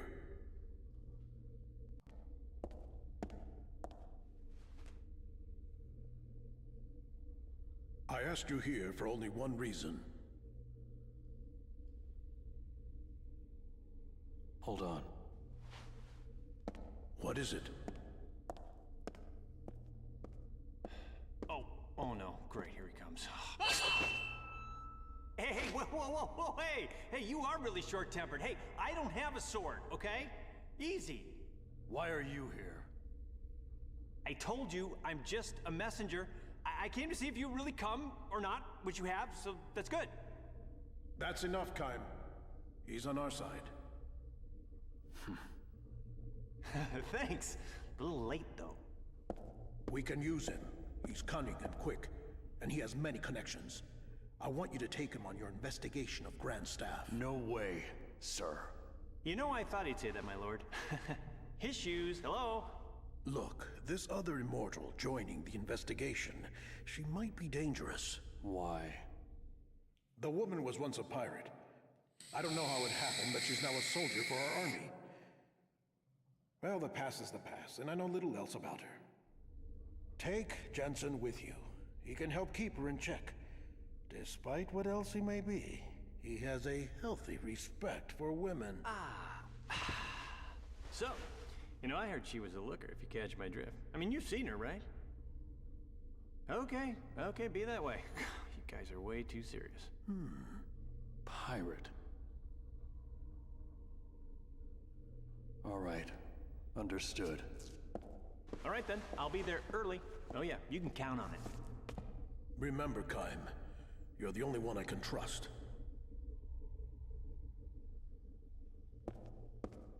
I can't leave here for a while.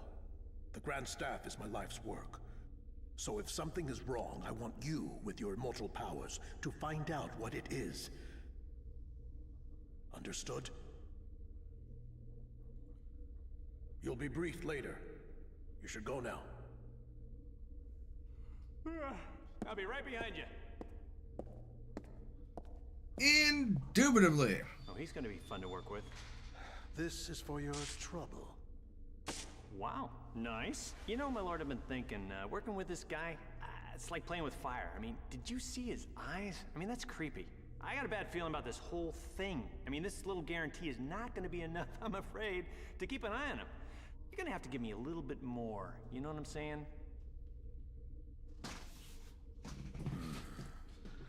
You're already under a magic contract. Don't get greedy. Wow! Whoa, hey, okay, that's some serious mojo. Easy, easy. Is your fee still unsatisfactory? Okay, not funny. I'm not laughing, okay? I didn't stick my neck out for this, okay? Jeez, everyone's a pain in the ass. I'm taking a bath.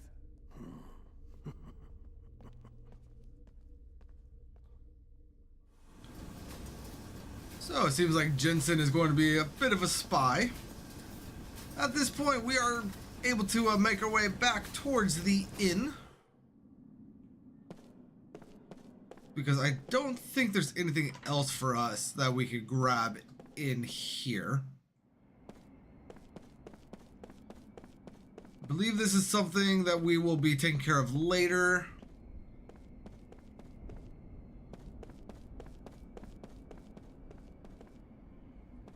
Come on, open the door. Thank you.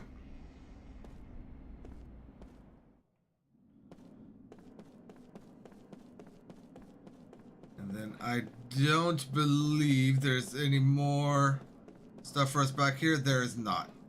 Okay, yeah, so let's go ahead and make our way back to the inn. And while, yes, I am technically following a guide, I don't trust guides just innately. They are a great foundation, but unless I'm able to explore, I don't trust anything I see in a guide. Hey! I've been looking everywhere for you. I heard about the Grand Staff investigation. Looks like we both got the short end of the stick. It's not enough that we just keep surviving, eh?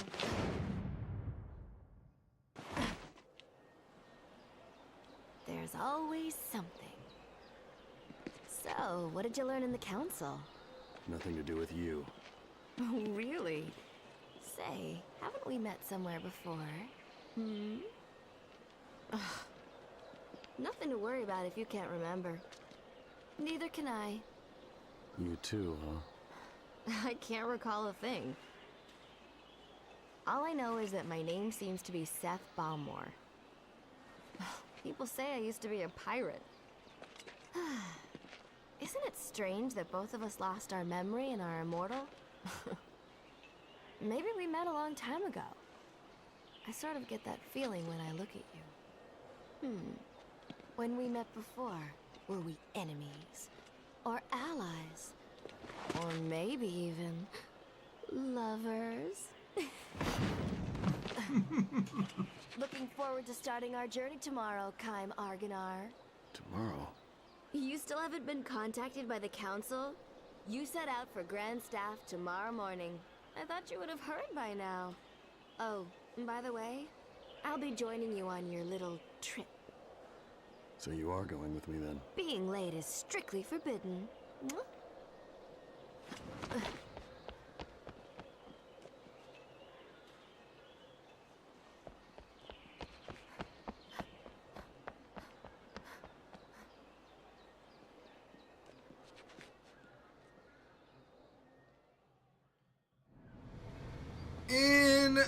Indubitably.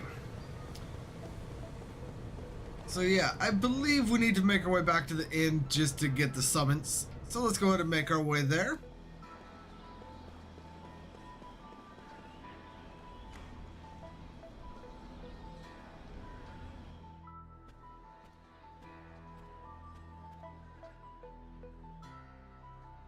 Welcome back. I received a message from the council earlier. You are to report to the Grand Gate for your next mission.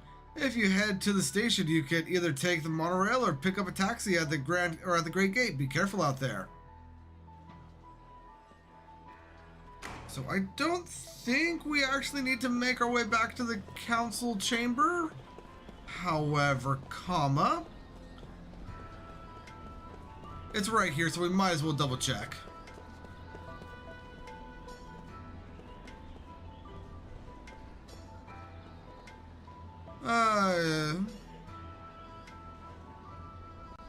Oh yeah. So yeah, we don't need to go in, so let's go ahead and head back to the main gate. We could use the magical taxis that we will be encountering along the way, but because I missed things, I would like to go on foot. Mainly because we will be getting a seed, and from what I was reading online during one of the cutscenes, for every 20 seeds we get a different reward. So I would like to make sure that we have all of the seeds possible.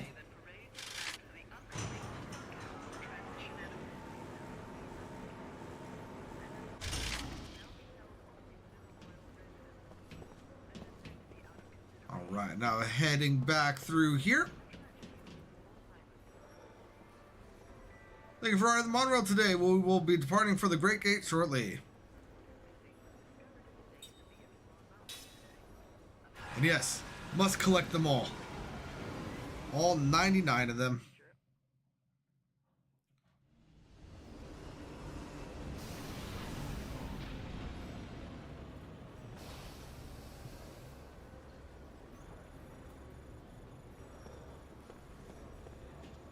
If I could just remember. There's a healing herb right there. See, I believe there should be another one around here.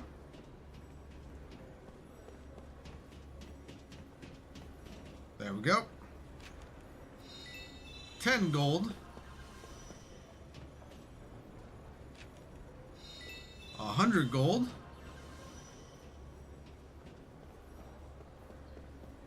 Come on. Where is it? It's right here, isn't it? Antidote.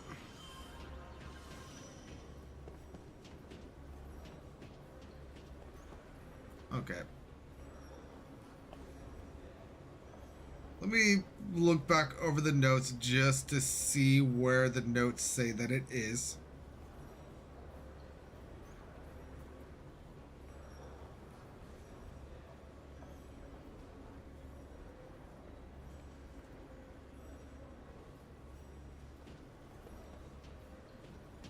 It's not giving me an actual destination. It's just saying that it should be on this screen. Oh. I didn't see that one there. There's the seed.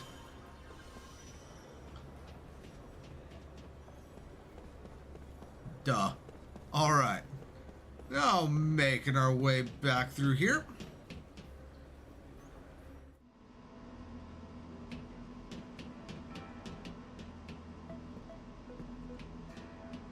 Back down the elevator.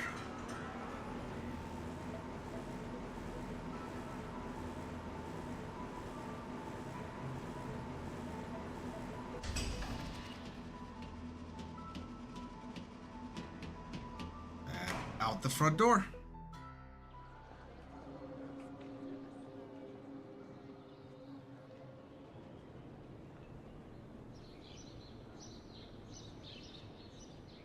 Why aren't we leaving? We should have already been gone by now.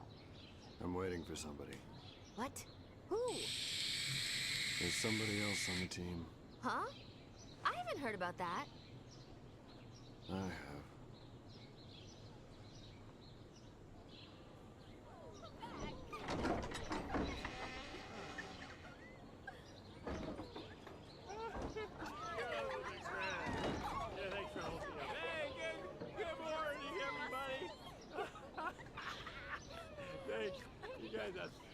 What the? This is the other guy? Yeah. Whoa, baby. What a... I can't believe my luck. Reeks of booze. Why are you late? Can't you tell? A man's got to do certain things before leaving on a mission like this, and I know what I had to do. Jerk. Thank you, my lovely. Do or die Johnson is now off to meet certain death. Jensen, come back to us. We still have that bottle Oh, that is for you. so sweet. I know. Oh, don't say that. That's so nice. Oh, you girls, I'm already missing you. Hey, Can I have just 15 more minutes? I need 15 for her, and her. That's 45 minutes. That's all I'm asking. Like we would wait for you, you worthless drunk. That hurt. You not very poor nice. things. I think I You was know very what? good. You're free to go. Hey, Thanks for bringing him to us. Ah. Well, thank you. You're such a doll. You'll come and play with us next time, honey. More than Hey, that. don't touch me. Get out of here. Shoot. Oh, that's not very nice. Okay, bye-bye, girls. Don't cry. I'll be back. Don't worry. Okay. Bye again. Oh, Jensen. Great. Just what we need. More useless baggage. Hey, that's not nice. I ain't gonna come in real handy. You know, you can count on it. Oh, hey. Who's counting on what? Ow. Hey. Man, you are so angry. What is your problem? Hey, you ready? Alright, so skill link tutorial. Mortals like Jensen learn new skills by raising their level, but immortals don't acquire new skills by leveling up. Immortals can learn skills from mortals using skill link. Configure skill link from the skill menu. By selecting a mortal, all of the skills learned will be displayed. Select the skill you want to learn and a link will be established. To learn a skill, you must fill the SP gauge. SP can be gained in battle.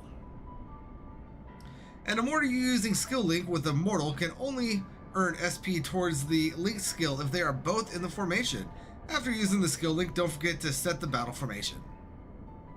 Skills can also be learned from accessories. Some accessories grant the user the effects of a skill simply by equipping them.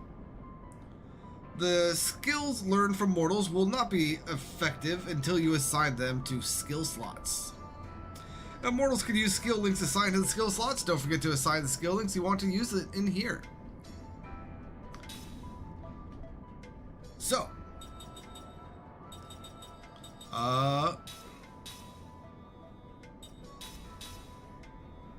skill link here with Jensen, he has steel, white magic, and black magic. For Kaim here, we're going to learn white magic.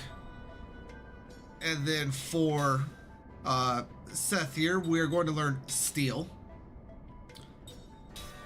And we should also probably get them equipped with things. Let's go ahead and put the flame ring on Seth. And let's do the Holy Knight charm for her. And we can put the Berserk necklace onto Jensen.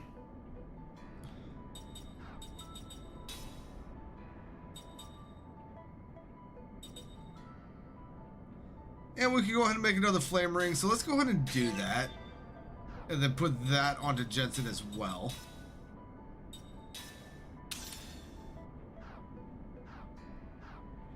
Very well, very well.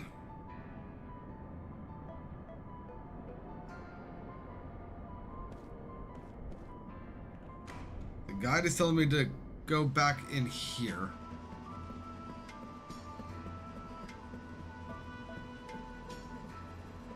But why?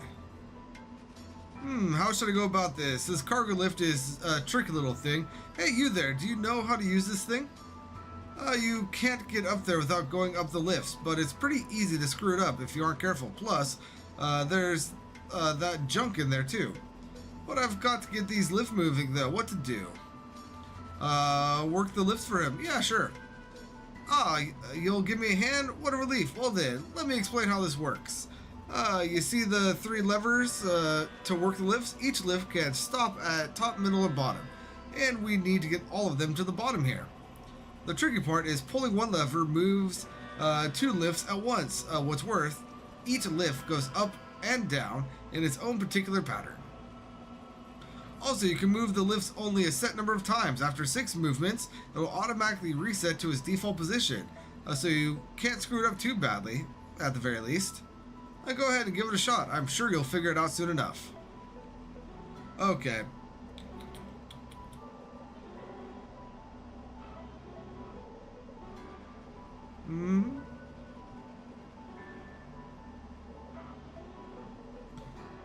So the way we are going to do this is going to be lift A,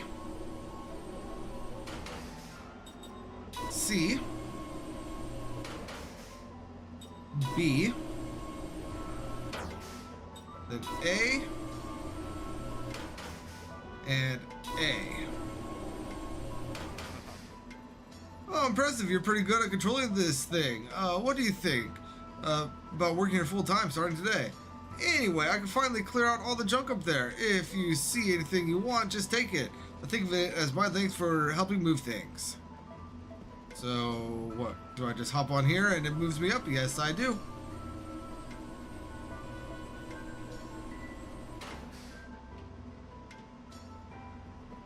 And then now we can go ahead and take this lift up.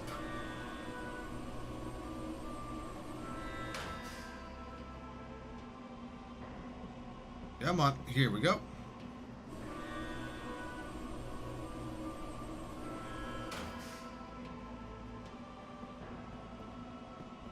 And we can go ahead and collect this right here. And we obtain a platinum gauntlet. Very well, very well.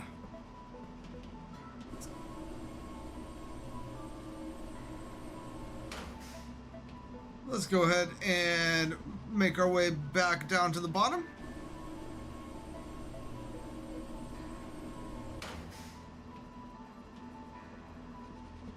Come on.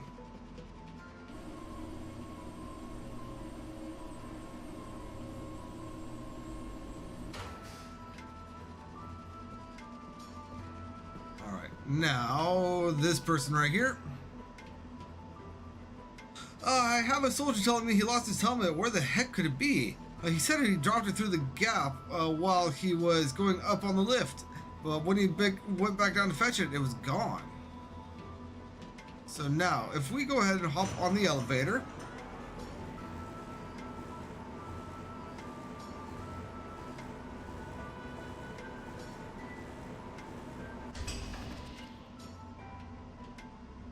And then make our way back down.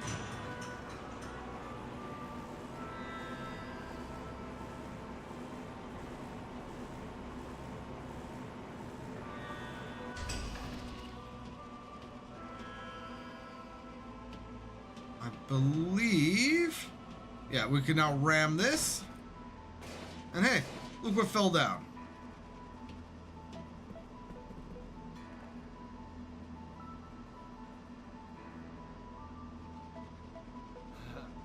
Hey, that's the soldier's helmet. Where was it? Well, it was stuck on there. I will return the helmet to the soldier. Thank you so much. All right, I better repay you. And he gives us an antidote brooch. Good to know, good to know. Now let's go ahead and make our way back up the elevator.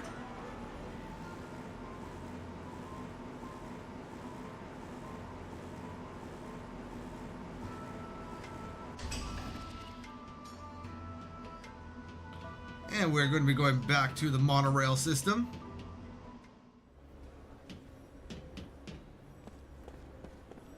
I suppose I could have done my hunting here, but that is what it is. This is to city center.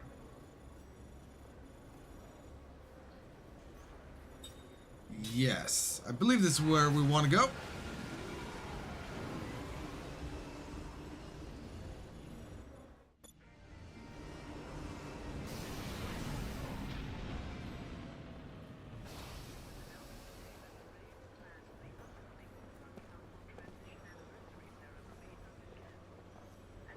You know what? My dad works in a magical production factory. He's the boss of the whole place. Was that cat meow in game, or was that one of my cats? Because that sounded very, very loud. I think that must be in game. I'm not the boss of anything, really. I'm glad she's proud of me, though. Everything I do for her. Kyle recalls a memory that was locked deep within his heart. A dream has been revealed.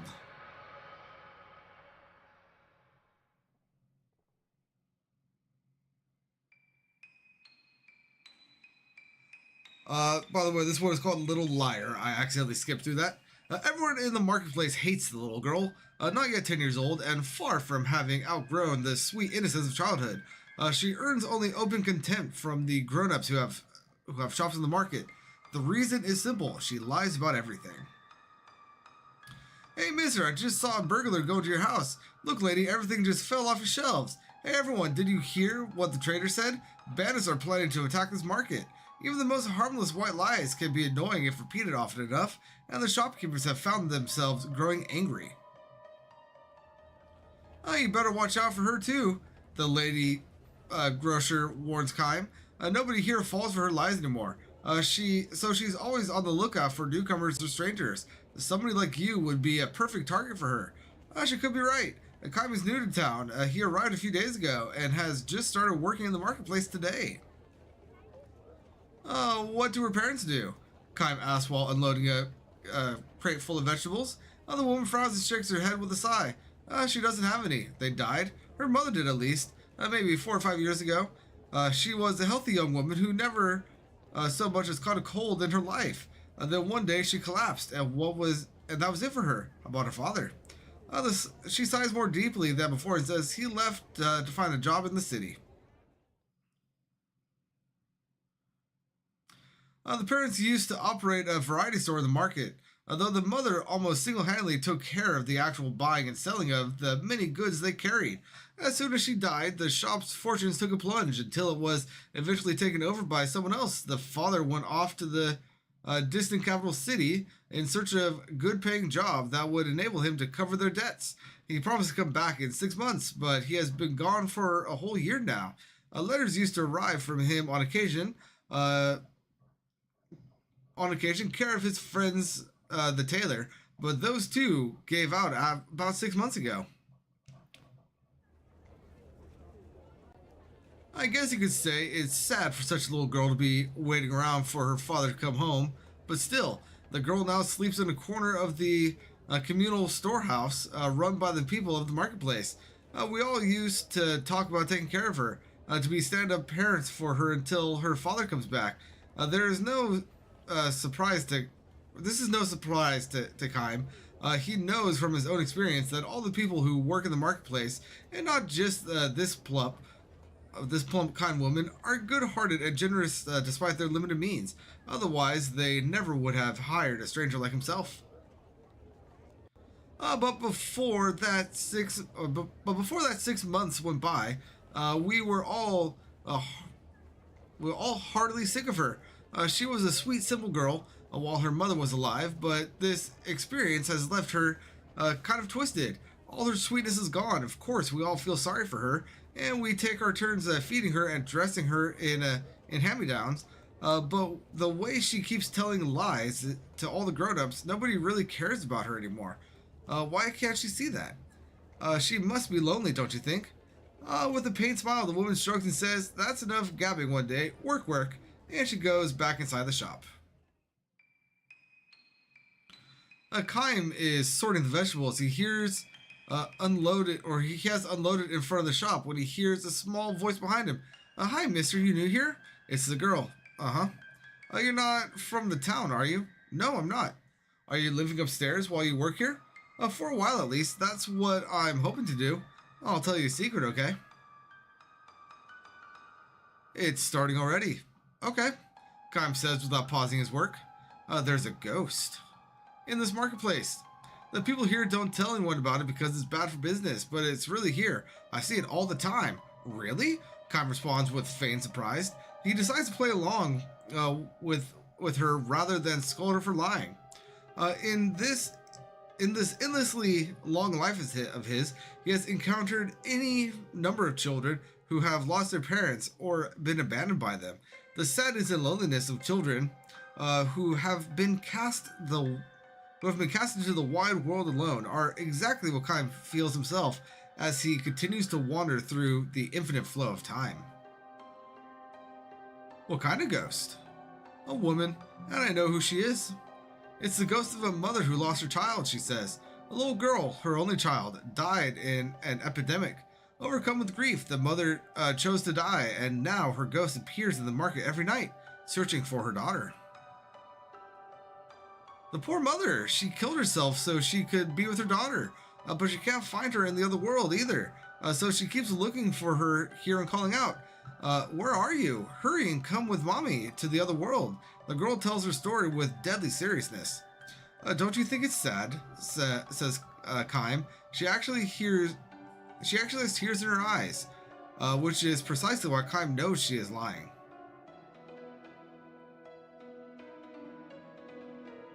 Very well. Even if he had not been warned by the woman, he would know this was a lie, based on what she told him about the girl's background. Kime carefully arranges bunches of well-ripened grapes in a display crate and asks the girl, why do you think this mother can't find her daughter? What? The girl asks him with a dazed stare. Well, he explains, the girl is not in the other world, and she's not wandering around this world, so where is she? Kime does not mean this to be a cross-examination. He simply feels that someone who lies out of sorrow can have a far easier time of it by recognizing the lie for what it is. The loneliness of a girl who has lost her mother and been abandoned by her father consists not in telling one little lie, but having to keep on lying. Now that you mention it, that's a good point, the girl says, smiling calmly. Really, where did the girl go? Kime momentarily considers pointing at the girl as if to say, right here. But before he could do so, she continues. This is the first time anyone's ever asked me that. You're kind of different. I wonder. No, you are. You're different, the girl insists.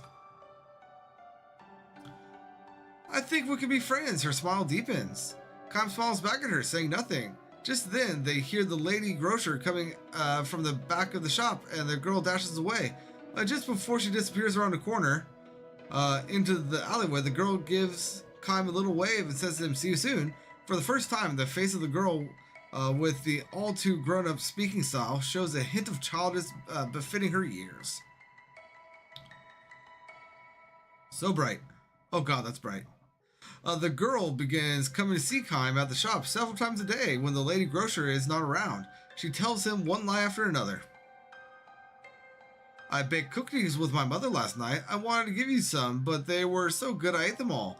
Bandits kidnapped me while I was a little baby, but my father came to save me and beat up all the bandits so I didn't get killed. My house, it's a big white one at the front of the mountain. You're new, so you probably don't know it. It's the biggest house in town. You don't have any family? You're all alone? Poor Kime. I wish I could share some of my happiness with you.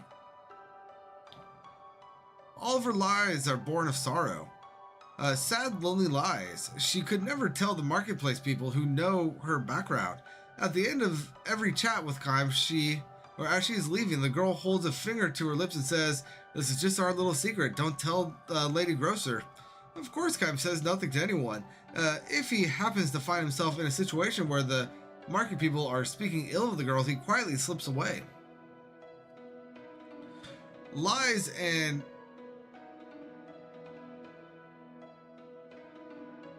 Come on, brain. Figure out how to pronounce that word. Disbarkments? That doesn't seem right. Are funny things. They don't take shape because somebody tells them, but rather because somebody listens to and voices agreement to them. A truly isolated individual can never speak ill of anyone. The same can be said regarding lies. Because she has someone to tell her lies to, the girl need not fall into the abyss of true isolation. To protect her small, sad share of happiness, Kime plays the role of her listener, arising no objections. One day when the girl comes to see Kime, she takes special care not to be noticed by the lady grocer or the owners of the neighborhood shops. Tell me, mister, are you planning to stay here a long time? No, I'm not, Kime says, continuing to unload vegetables and fruit. You'll be leaving when you save up enough money? Probably. But you don't have enough money yet? I'm getting there, he says, turning a strange smile on the girl. This is a white lie of his own. He already has enough money to support himself on the road. Nor has he taken his current live-in job because he needs money so badly. He is here because he has not found a destination he wants to travel to. A journey without a destination is an endless journey. Wise men say that you need dreams and goals in life, but dreams to accomplish and goals to realize shine a guidepost in life precisely because life is finite. So then, what should be the dreams and goals of one who has the burden of a life with no end? Kaim's not on a journey to be hurried, nor is it one that can be hurried. Perhaps drifting day after day with no destination can even be called... perhaps drifting day after day with no destination can even be called a journey. If I were you, says the girl, I would get out of this marketplace as soon as I had saved up enough to for 2 or 3 days of traveling. Kaim responds to her with a silent, pained smile. What would be the look of the girl's face if Kaim were to tell her, I'm staying here for you. I am finding the meaning of my life for now is providing you with a listener for your lies. The moment these words come to mind, words he could never actually speak to her, the girl looks around furtively and says in a near whisper, if you want to get out of here soon, I know a good way you can do it. A good way? Sneak into the tailor's and steal his money. There's a little pot in the cabinet at the back of the shop. It's full of money. Are you telling me to steal it? Yes. She looks straight at Kaim without the slightest shadow of doubt in her eyes. In all seriousness, she goes on explaining. The tailor deserved to have his place robbed.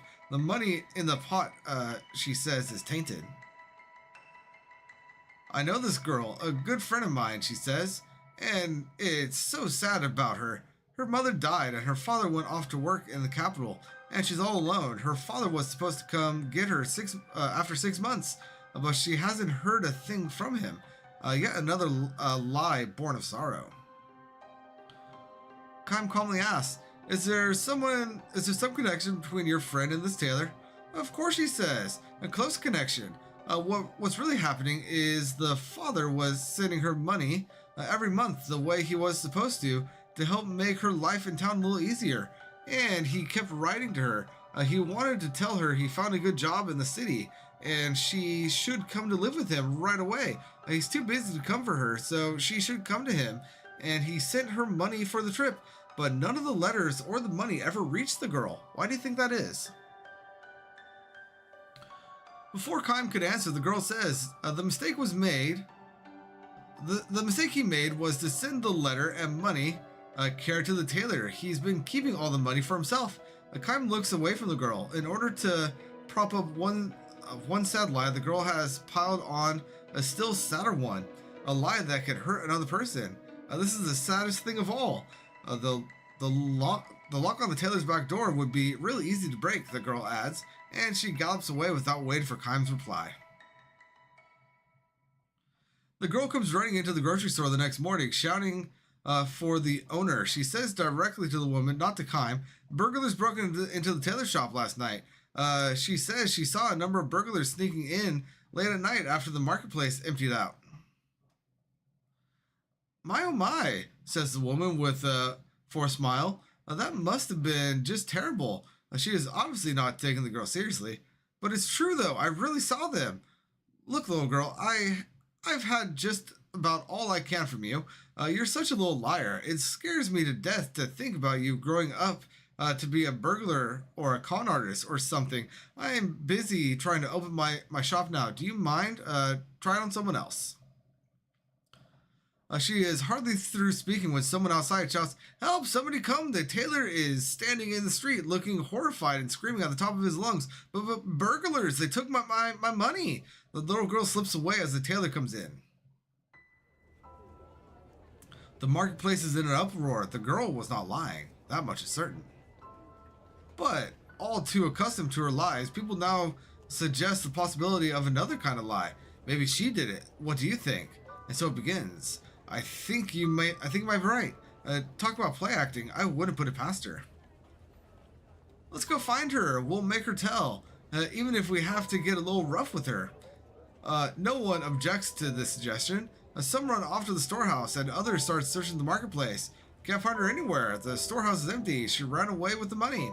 As the searchers return with their reports and speculation, Kaim finally understands everything.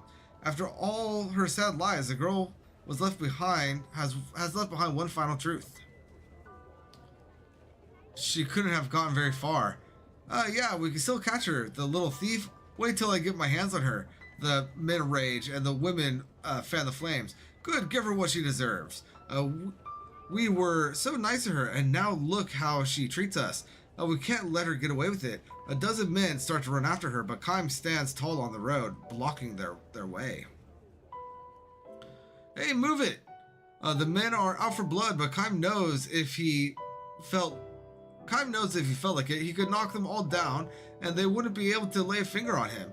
Instead, he relaxes his powerful stance and throws a leather coin pouch on the ground in front of the men. The stolen money is in there, he says. What? Sorry, I stole it. A confused stir quickly turns into angry shouts.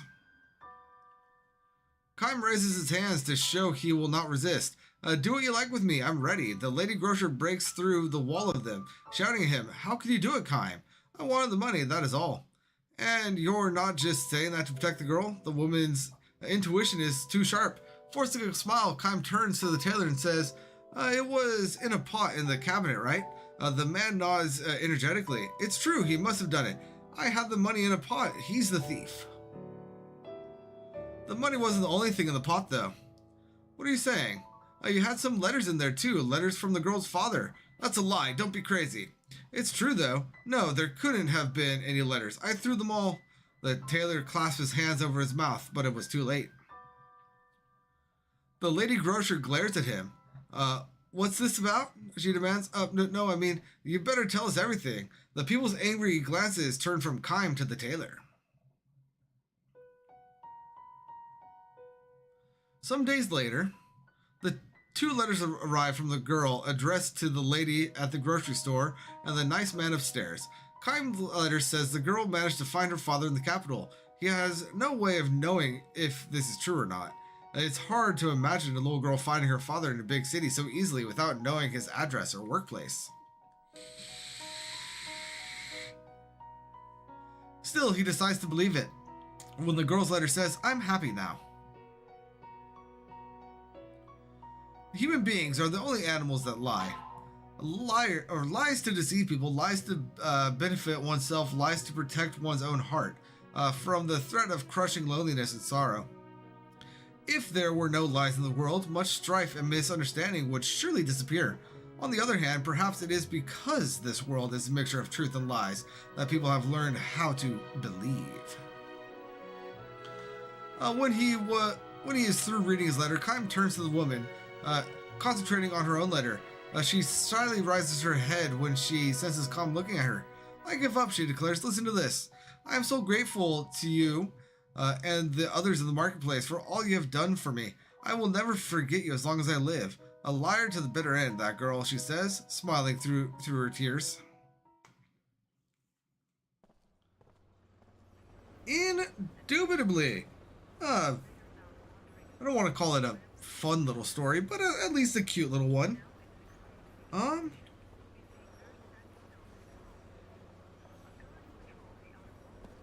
And we are going to go ahead and get ourselves another dream here. We're going to be going to the residential area.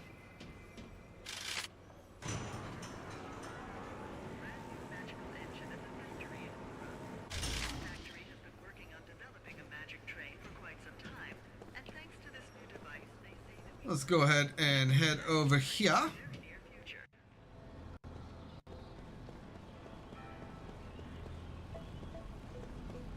Let's see. You're the magical taxi, right?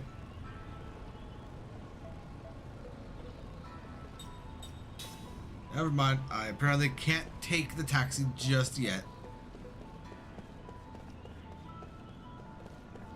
So let's go ahead and head to the residentials.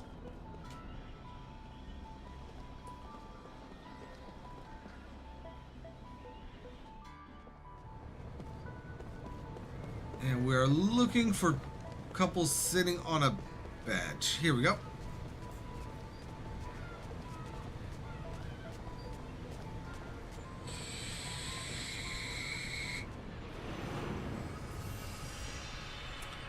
Kaim recalls a memory.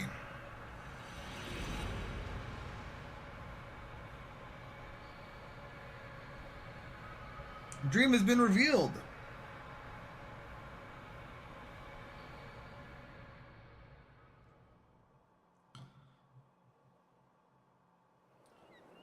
White Flowers.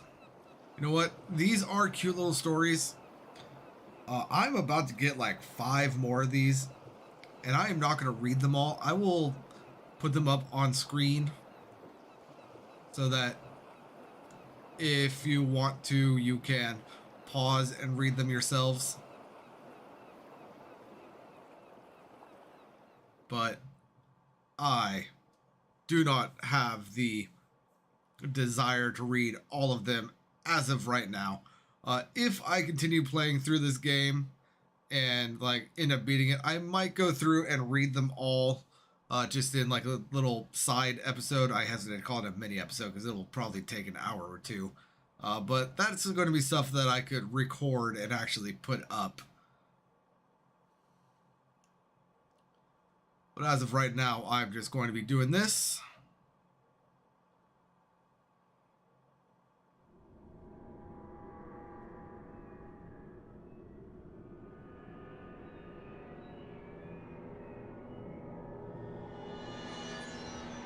I don't think the memories have anything important other than to give a little bit of backstory for Kime that honestly you get in other context.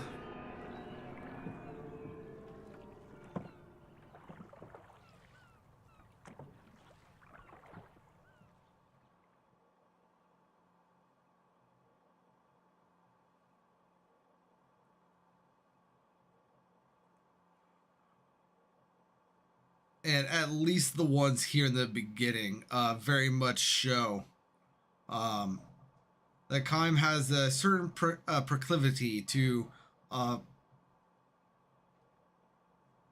going to say a parental fondness for children. I mean, these are called the 1,000-year dreams. So he's been alive seemingly for at least 1,000 years. So we can only imagine how many times he has fathered children. So it makes sense that he would be a bit sentimental in his parental role. Oh hey, look right there. Kime never said to his daughter. Very well.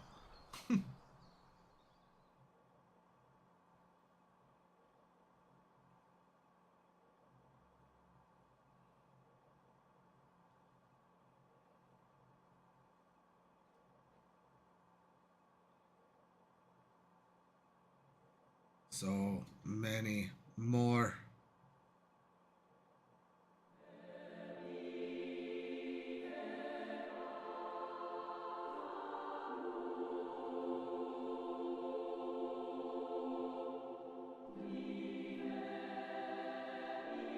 Let's go ahead and get through all of these. There's our end screen.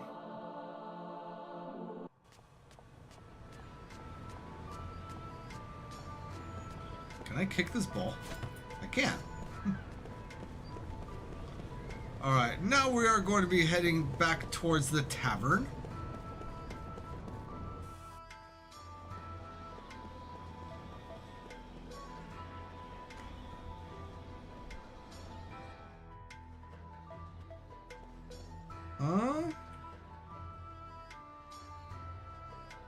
Oh no, tavern. This is the inn, not the tavern. Tavern's gonna be over in this corner.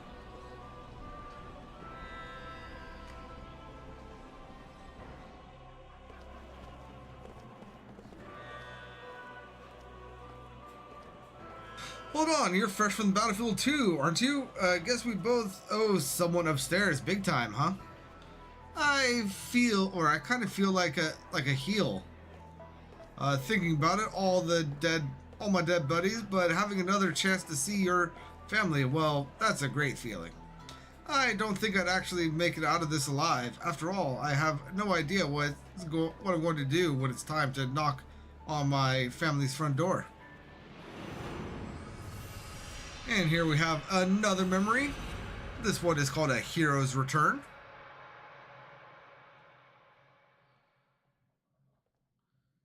You know what? I could probably skip these.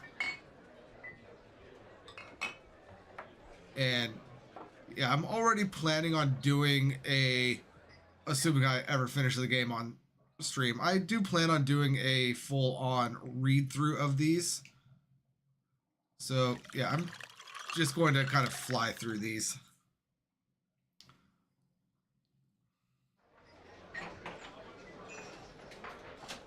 I mean, heck, this would actually be an alright thing to do as kind of like a little intermission episode.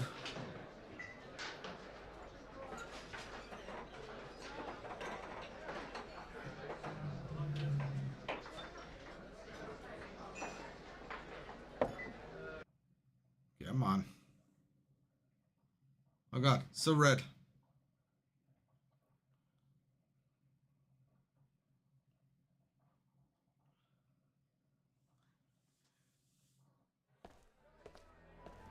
All right.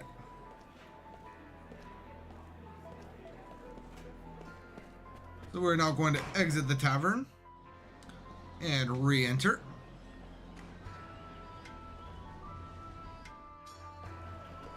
And we're going to head upstairs.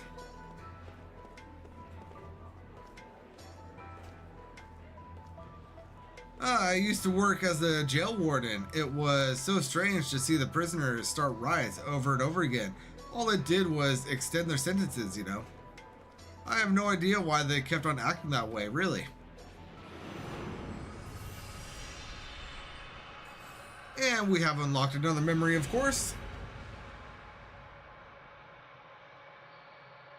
I'm gonna hit cancel. In the mind of a captive. Oh yeah. So yeah, I'm going to go ahead and like not do those over stream just because they are quite a bit. But we're going to exit again, re-enter. I am going to grab all of them as I go through.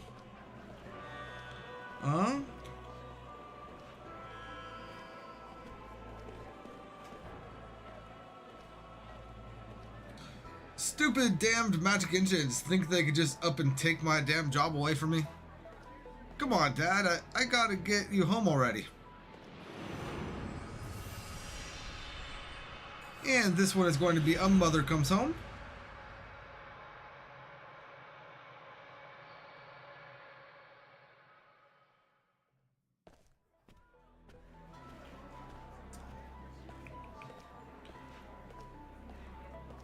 All right. Now, at this point, we are free to leave the town. So let's go ahead and do just that. And actually get some gameplay into our game as opposed to a walking narrative.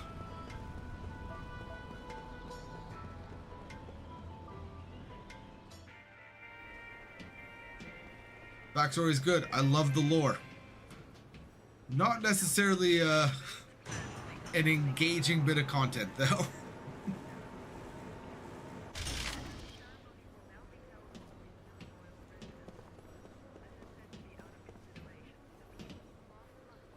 Yes, yes, yes.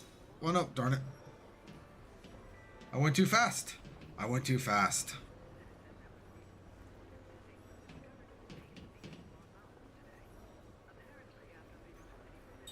Yes.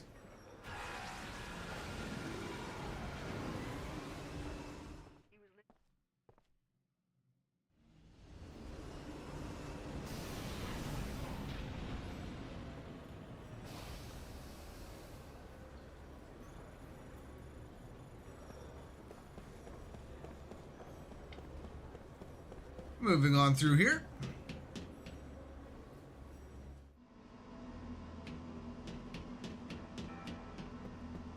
You know, I probably didn't need to take the monorail. I probably could have taken the elevator. Not the elevator, the magic taxi. But I just didn't think about that until like right now.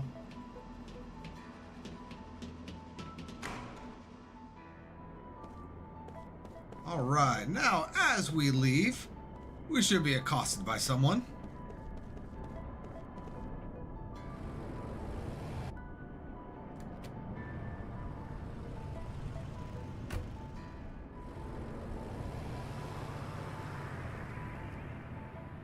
Well, this is quite rare running into travelers in a place like this. We're out of town. If you're going on a journey, then you've sure lucked out running into me. I've got just some new wares in stock, so take a look at what I have to offer. Beyond the Great Gate, it is dangerous. It's a dangerous region infested with monsters. You best be prepared if you're traveling through there. From equipment to medicine, I've got everything you need. So here we have our shop dude. And Professor, the idea of that nameplate being a sellable, it is not something that I can sell. So I no longer know what it might be. But we can go ahead and buy stuff from him. Let's go ahead and buy the Thieves Bracelet, which is something that we don't have. I believe we already have a Berserker's and a Holy Knight Charm. So with that being the case, I'm going to buy a number of things. Actually, no, I say that. I'm not going to buy anything more. Just get enough healing medicine to be up to 20. And we can go ahead and back out. And we're in a small and humble shop in the city. If you're in need of medicine or such, pay me a visit. I think you'll be quite happy with what you'll find. Indubitably.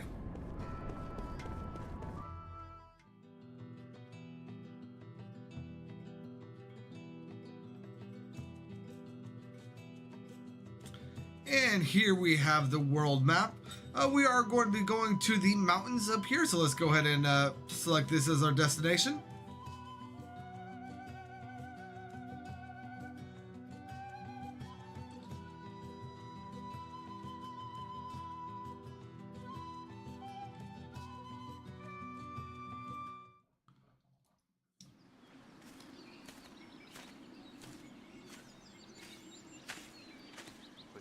I just gotta follow him. This is like a death march. Hey, we gotta get through that. There's no road. Pull yourself together. If this is all it takes to wear you out, we're in trouble. Yeah, well, I don't wear out in bed. Once we get through here, there's the Ypsilon Range. Those mountains are steep and rugged. The weather is unpredictable. And since the ground is unstable, we have to be on the lookout for rock slides, too. Of course, I expect to see you take a tumble into the canyon before we see any rocks doing it. Yeah, funny. You know, Lord Gongora was saying you have a problem with your memory, right? I mean, you sure know these mountains well enough. And of course, you know you shave your legs every day and you pluck your eyebrows. And you owe me money, so I'm confused. You sure you really don't remember? My body remembers. What? There was a time when I used to rush through here. I was a pirate, and supposedly I also went through these mountains. I just don't know what the truth is. I don't have any answers. Huh. Well, what about you? Did anyone tell you what you once were? No. Nothing? Nothing. Well, since you're so upbeat and happy, I doubt if anyone would remember you. That's fine with me. Oh? My body also remembers. How so? Just that it was painful.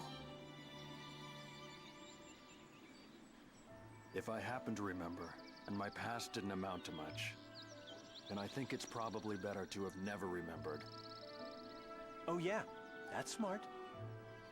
Kaim, there's no need to rush it. Your memories will come back gradually. And they're not all bad. What? No breaks?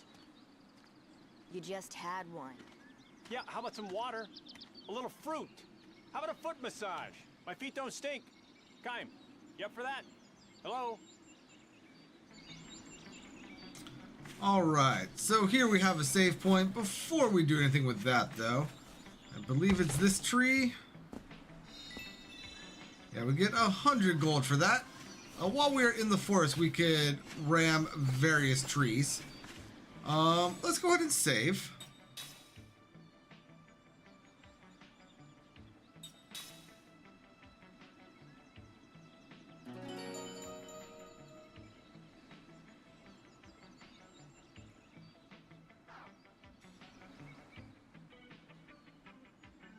and there's something interesting that we could do with the save spheres, which I will go over in a bit.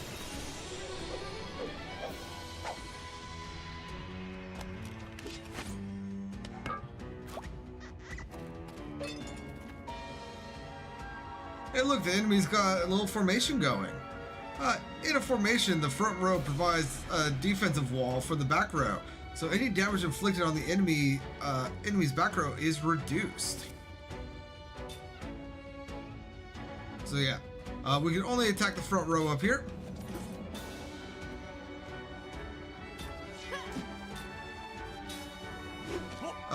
You can see how tight the front row defense is with this. Guard condition, we can see the guard condition up there on top. Basically, as long as there's a guard condition, the back row will take reduced damage. We can eventually break that. The gauge in the upper left hand corner of the screen indicates, oh, that's actually right where my face is. Oh well. Indicates the enemy's guard condition. The gauge of the upper right indicates the allies' guard condition. Guard condition is made up of a total of HP in the front row. Excuse me. And by attacking the enemies in the front row, you can reduce their guard condition easy enough, right? Get rid of the enemies in the front row, and the back row will start losing their defenses.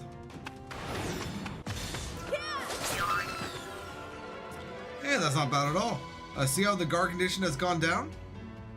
The higher the guard condition, the less damage you can cause to the enemies in the back row. While the guard condition reaches 0, any damage inflicted will no longer be reduced. I'll be in the back, so guard me well, alright?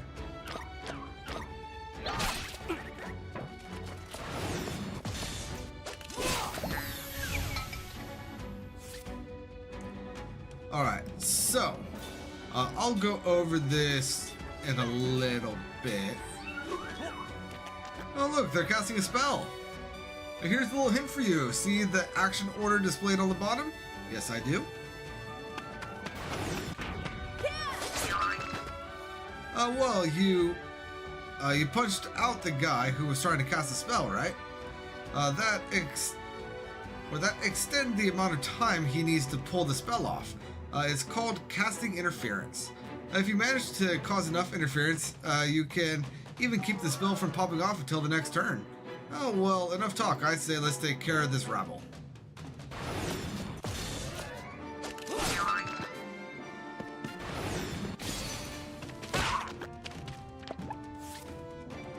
And yeah, it looks like we kept him from attacking.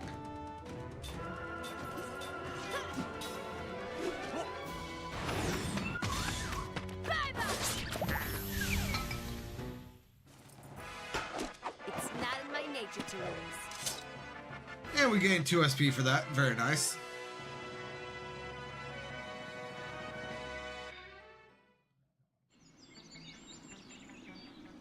View the spell tutorial. Spells can be bought in stores or learned by raising your level. Merely acquiring a spell does not mean you can use it. Spells can only be used when you equip the skills needed for the spell in question. Use the menu to view the list of spells you've learned in the spell book. This will also display the MP required, casting time, and which characters can use each magic. The alphabetical letter representing the casting speed with 1 turn, S, is the fastest, and it will get slower from A to H. The number represents how many turns are required before the spell takes effect. Very well.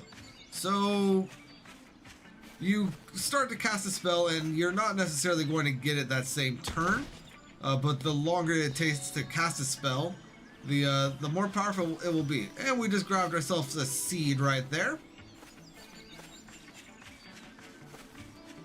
Let's go up to basically every tree and see if we can bash them.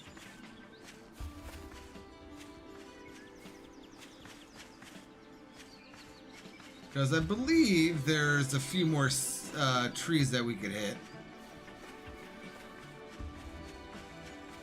Wait, why are you so open? What's over here? Nothing. Got it. Oh yeah! Let's get it on!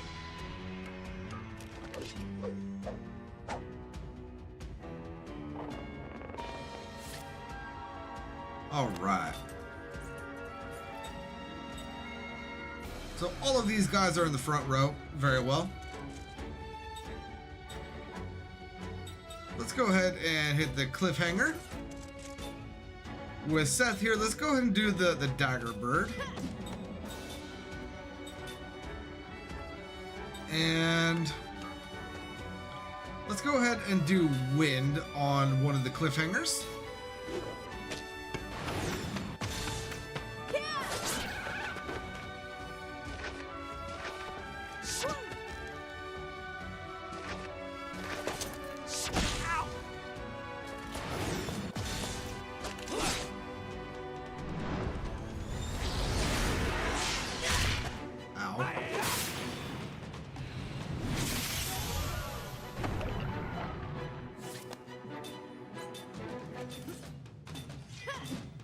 Alright, and then wind again for that thing.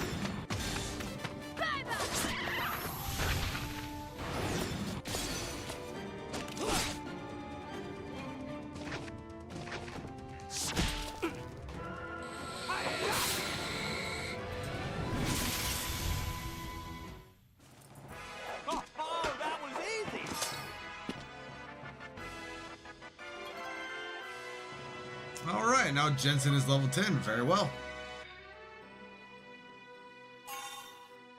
And we also learn a few different skills for that. Very well, very well.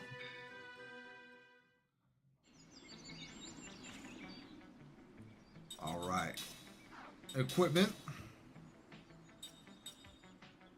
We have learned Hawkeye, so we no longer need to have that equipped. Let's go ahead and put on the Thief Bracelet to start learning Steel.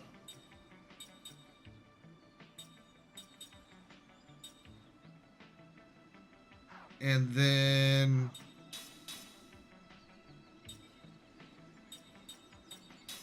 we can go ahead and, what is this?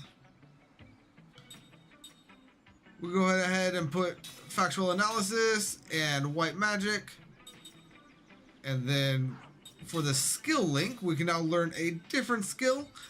In theory, if we select Steel right here, we should be doubling up on our SP. Shouldn't need to do that though, because it's only 5. Let's go ahead and do Black Magic 1.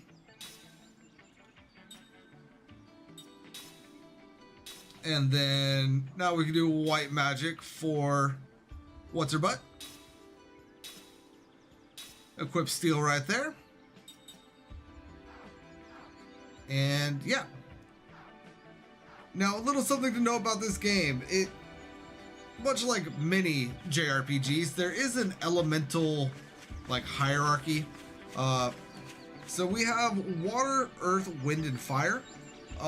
Water is strong against fire, earth is strong against water, wind is strong against earth, and fire is strong against wind. So just be aware of that. And now, like I was saying about the something interesting that we do with the save sphere. So the game itself doesn't automatically heal you when you interact with the save sphere. However, if we look here, we are still damaged. If I'm able to do this, if I go ahead and quit the game,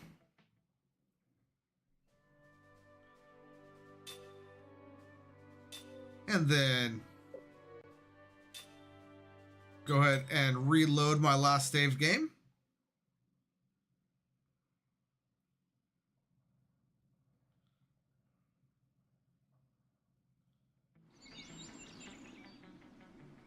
I am now fully healed.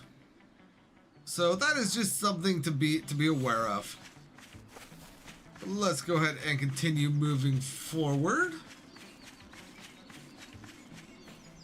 We were right past here. Darn it. Oh yeah! Let's get it on!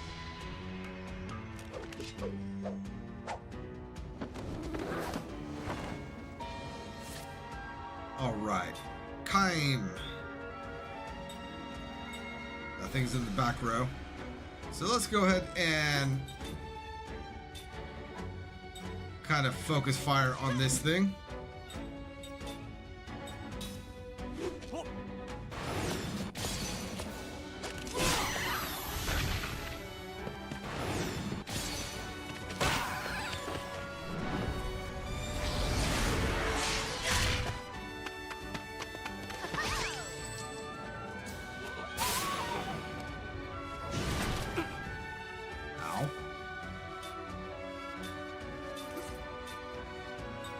Go ahead and try to steal from this thing and back, because we will probably have it dead by the time we get there.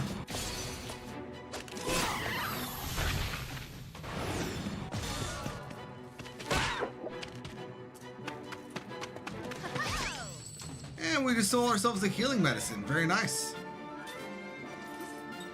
And we can go ahead and just attack.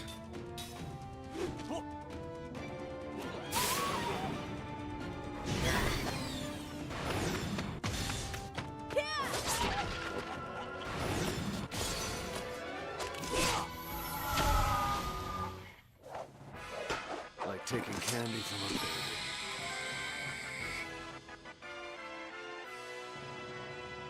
Very well, we got some level up. We got perfect 3.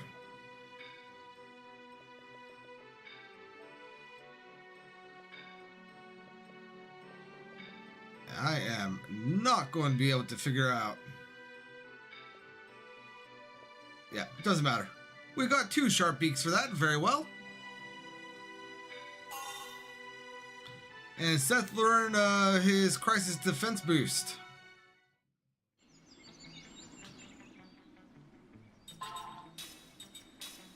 So we got that from the Berserk necklace. Hold on. Kime learned, not that guy.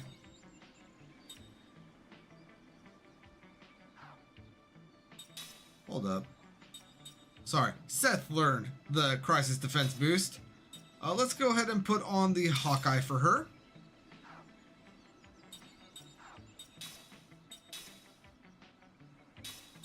And then we can go ahead and set that right there.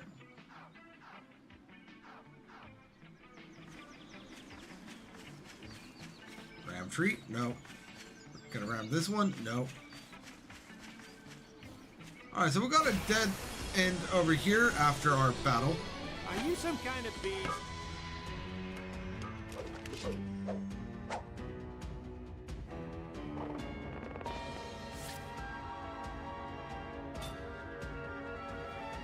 Why are you in the front row?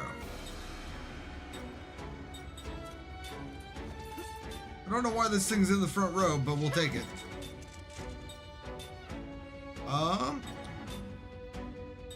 We can go ahead and win the cliffhanger.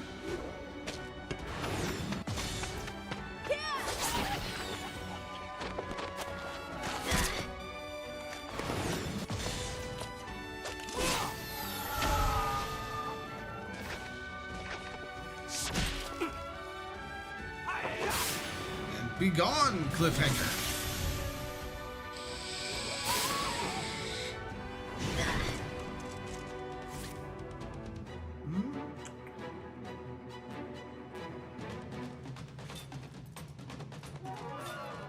You know what? Let's go ahead and essentially use the other 2 to steal stuff.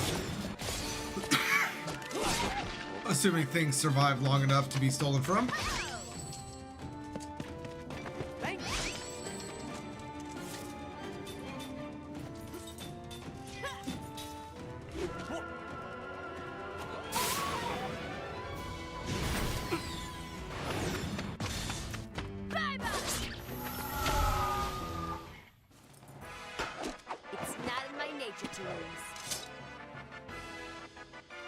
Oh, so close to leveling up. But there we go. We have learned a few more things, so we can go ahead and start changing things around again.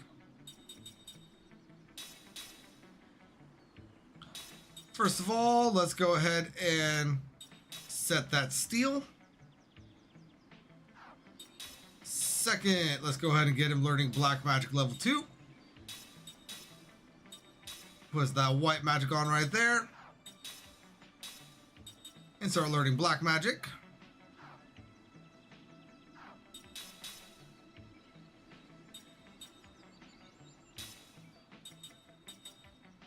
And let's go ahead and get the Holy Knight Charm onto Kime. And now,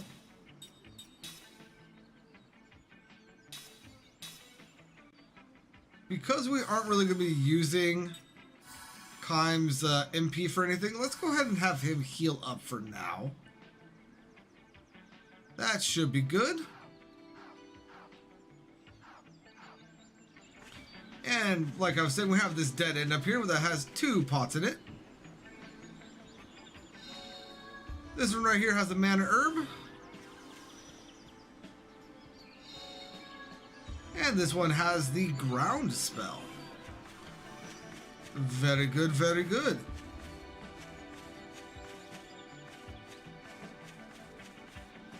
We're gonna ram this tree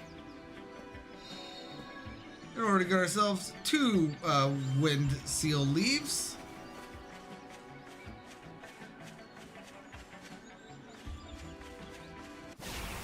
And we have another battle. Man, getting old real quick.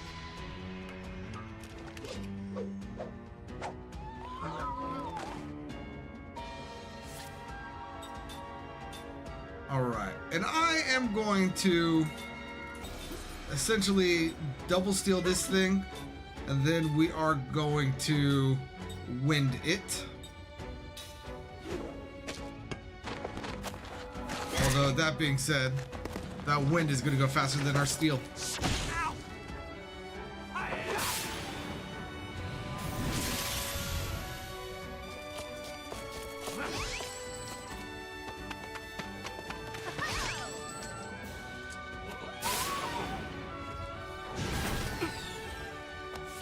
Okay, so let's just go ahead and get rid of this thing.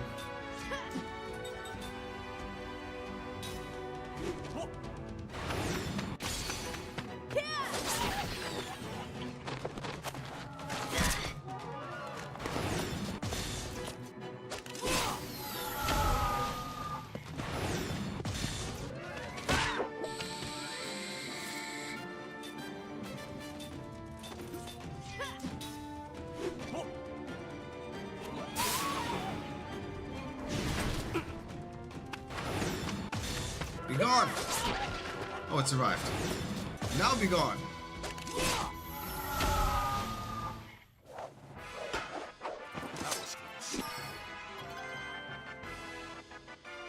There's our level up. And Seth learned factual analysis.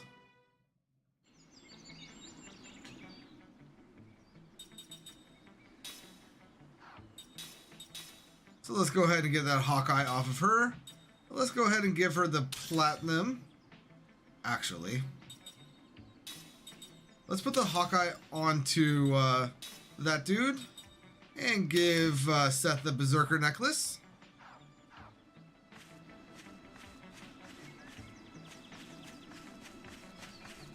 And we have a few pots up here, so let's go ahead and grab. This one has a flare bomb. And this one has a slot seed, which I will go over those slot seeds in a while. But down here we have another pot containing 2 antidotes. And then a knight's code from that treasure chest.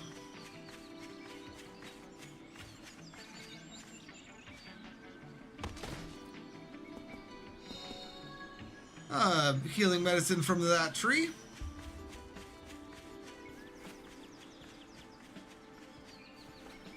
And before we move on, just double check that none of these other trees are bashable, which they are not. So let's go ahead and move on to the next screen, where we have the mountain hut.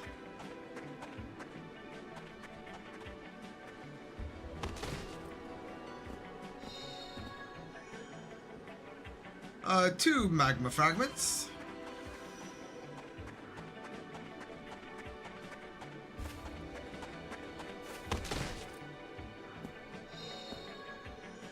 We obtain another seed right there. And we got 2 more pots containing barricade and a flare bomb.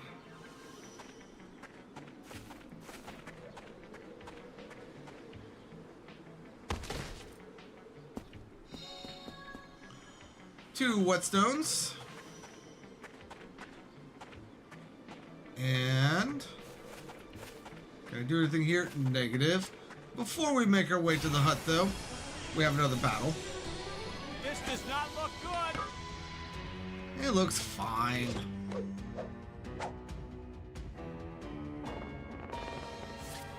Okay, so the way we're going to do this, we're going to double steal the cliffhanger again. And then, Jensen, you can go ahead and just wind the dicorn.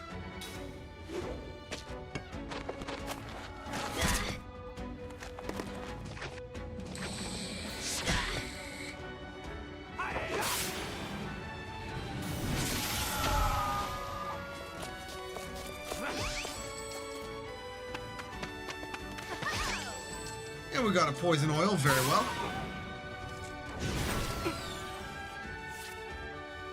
Alright. Let's go ahead and get rid of these things.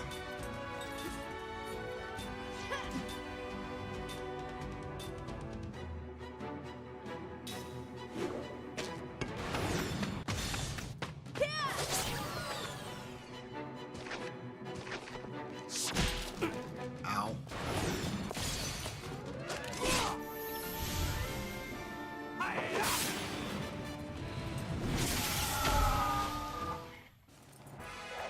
That wasn't very fun.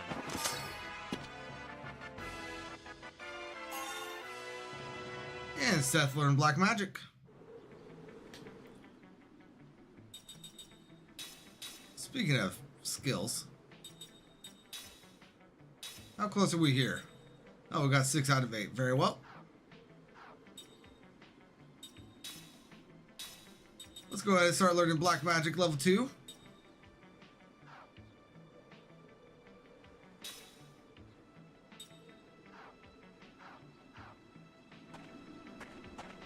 And make our way down this dead end for apparently nothing.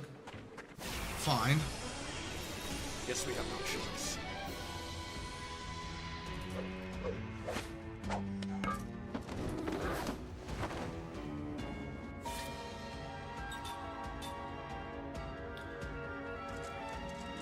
We're going to steal from the birds because I don't remember what they have. And let's go ahead and flare one of the birds as well.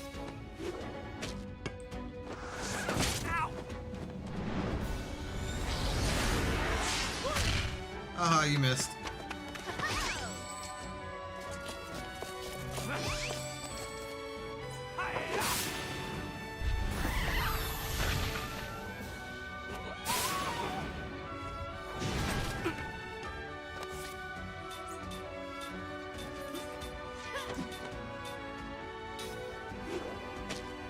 And of course, Jensen is going before the double steal. Of course he is. Why wouldn't he?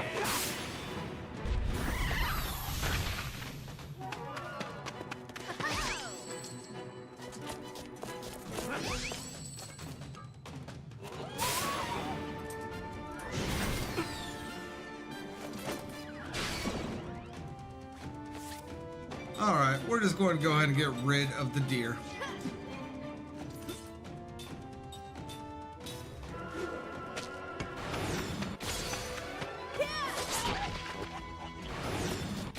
And be gone! Oh, we missed.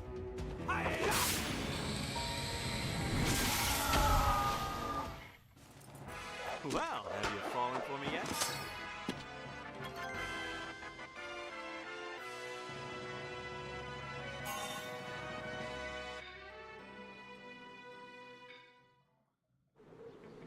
All right. Now there are a few things that we can make, like we can make a wind ring. We could also make ourselves an earth ring.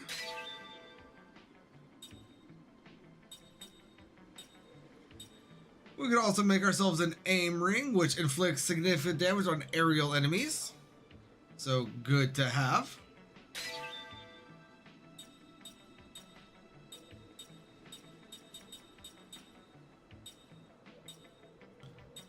And yeah.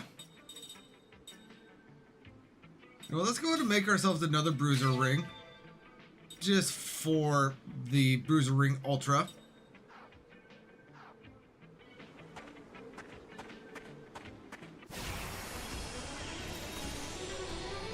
Oh, I think I'm gonna like this. Okay.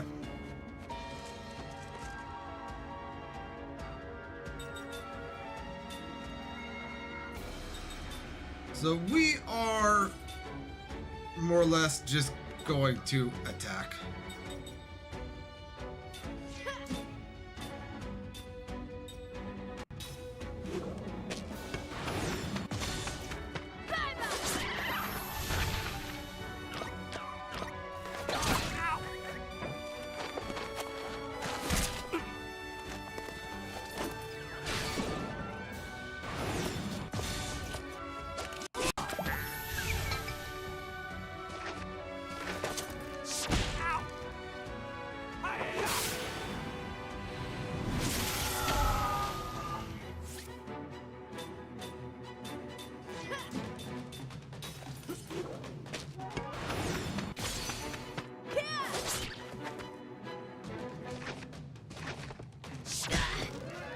Ooh, Seth got poisoned.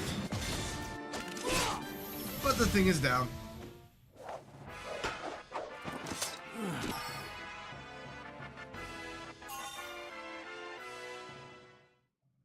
And Seth learned Crisis attack boost, so let's go ahead and get her a new bit of equipment. Let's go ahead and give her the Platinum Gauntlet. And we can put the Berserk Necklace onto Kaim.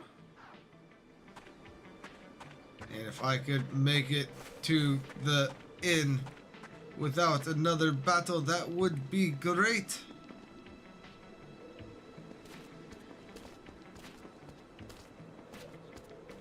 Hey, I want to ask a favor. I'm just going to ask this once, okay? Will you listen? All right already. What do you want?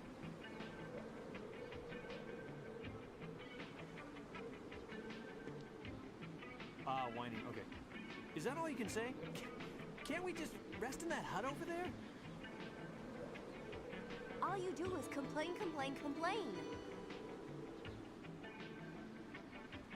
I'm not like you two. I'm a normal human being.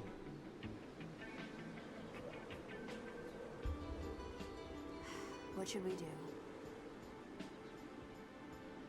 All right. Let's rest. Thank you. You're welcome, Mr. Jensen.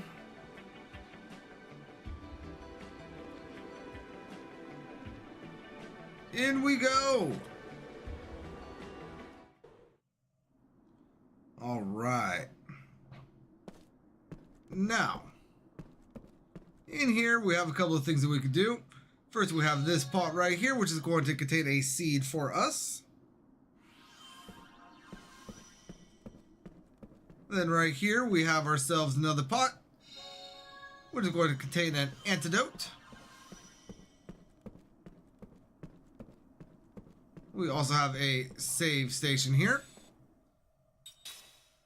which we are going to save. I am relatively sure that we are about to get a story heal,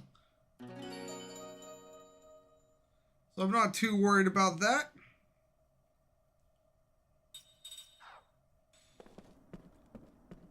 We have another pot right here, though.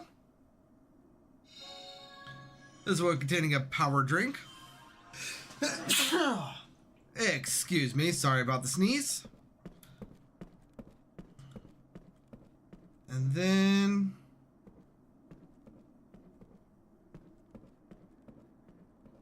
we have something that we can examine right here.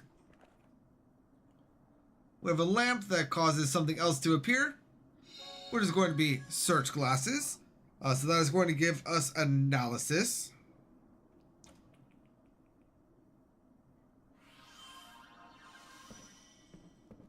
And upstairs we go.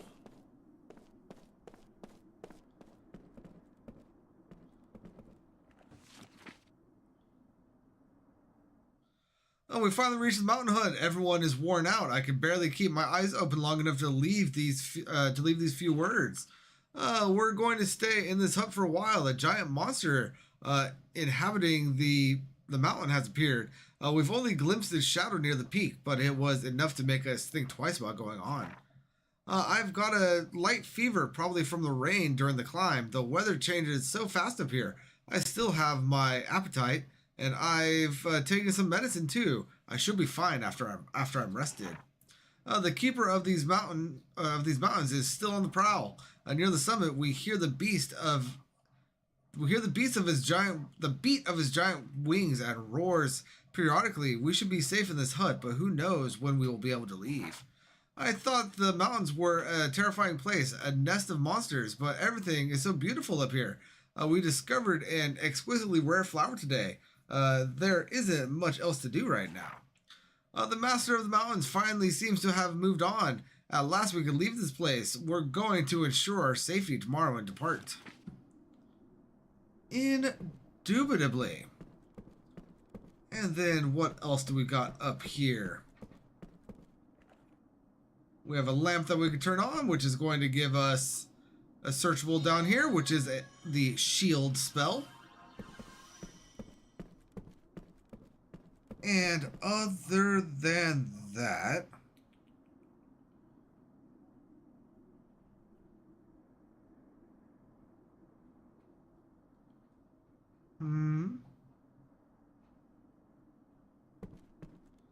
yeah, let's go ahead and talk to Jensen. Hey, there's a bed here. Let's stay here. Yeah, let's go ahead and rest.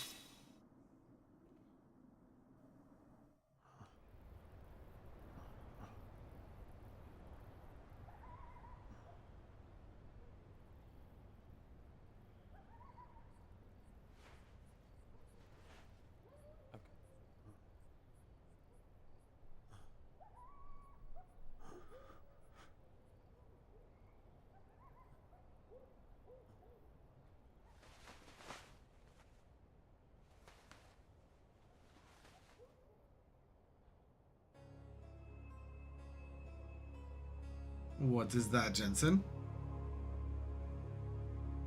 Listen, if either Kime or Seth seem like they're starting to regain even a fragment of their memories, use this.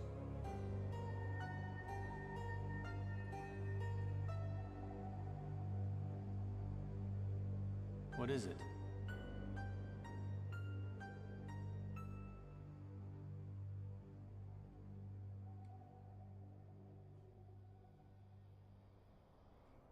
Oh, hi. I couldn't sleep. I'm usually exercising, sparring with people, and I work out a lot before I... Was that all? Was what all? About what? You know what I mean. Yeah. Well, no, I don't know what you mean. What do you mean?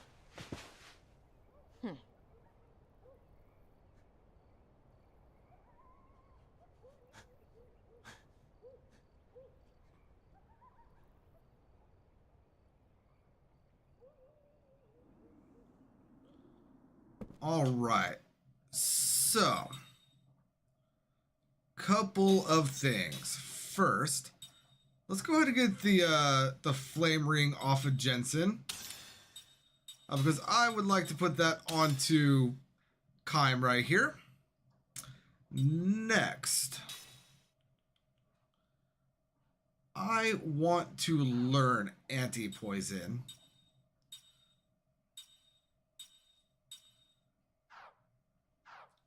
So, here's what we're going to do. Instead of exiting that door, we're going to exit this door. Assuming the game lets me. And do I still have my party? Looks like I do. So we're going to run around over here.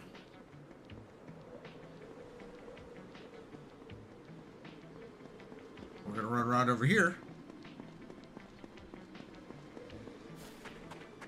Oh, come on. Now that I want a battle, the game's not going to give me a battle, is it?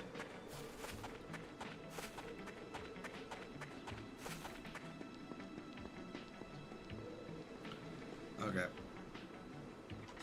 Let's go ahead and speak with Seth. Good morning, Cotton. Once we leave here, we'll almost be at the peak. Let's get moving.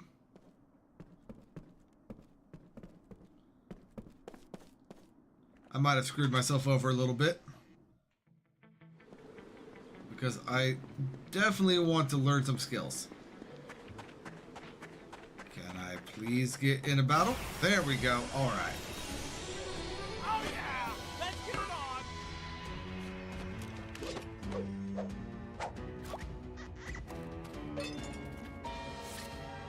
And you know what?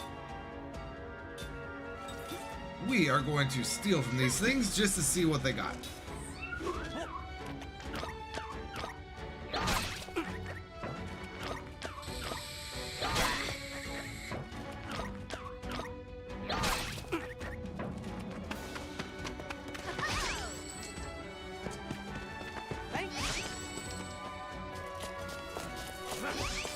They have healing medicine. Got it.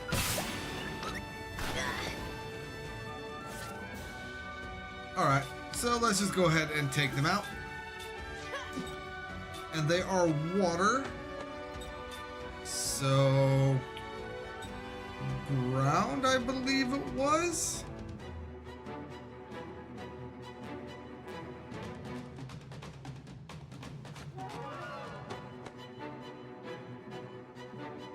Yes.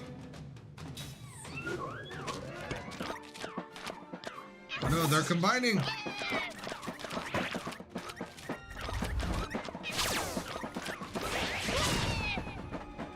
All that for a miss. How unfortunate for them.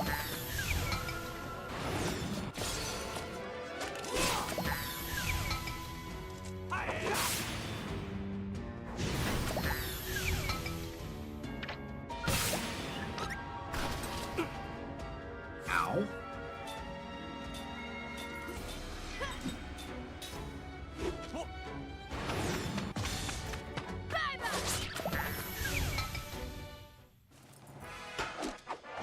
What did you expect?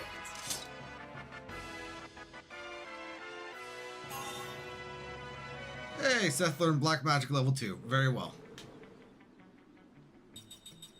And that's all she could learn from Skill Boost, right? Or Skill Link, right? Yes. Okay.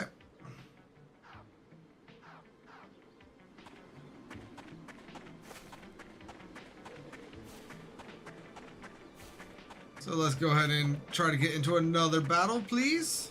Game.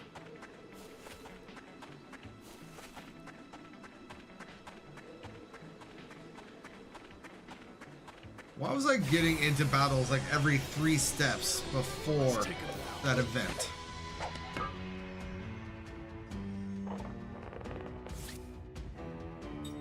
Alright, and you know what?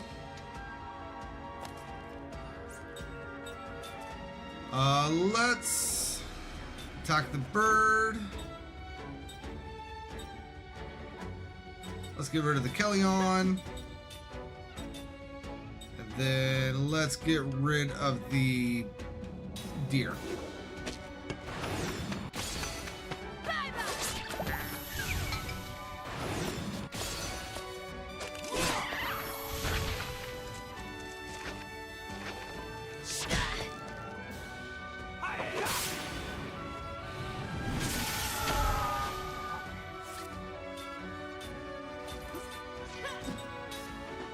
That's not what I meant to do.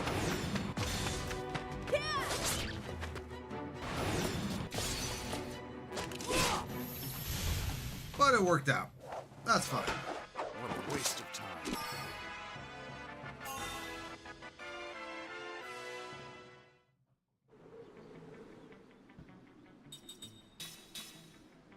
All right. Let's go ahead and equip the antidote brooch. And you know, I am probably going to be here for a minute doing this. So with that being the case, I think I'm going to end the stream after this battle, get myself a little something to eat, and then I'll come back in an hour or so, and be back on Final Fantasy VII. And I will take care of the rest of this stuff at another time.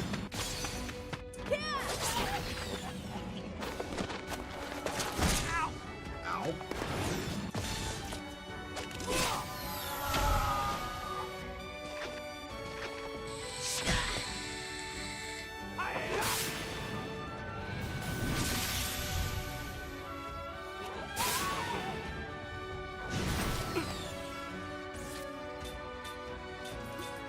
And be gone, Mr. Deer.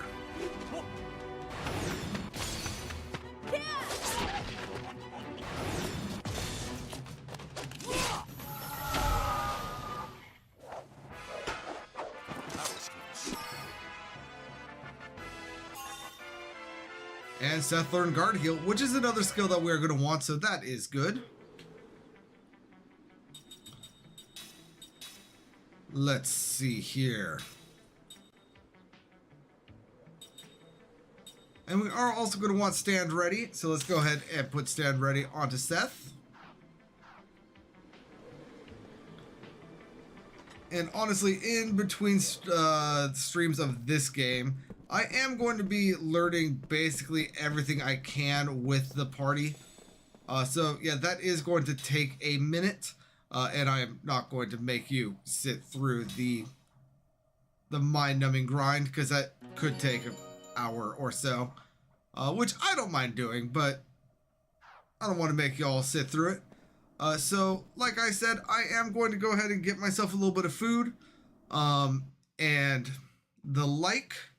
And then I will return in an hour or so and pick up where we left off last night in Final Fantasy VII. But until then, see you guys in an hour. But yeah, until then, peace out. Thank you so much for joining me. And this is Fam52 signing out. And stream over for Meow. See you in a bit, Professor.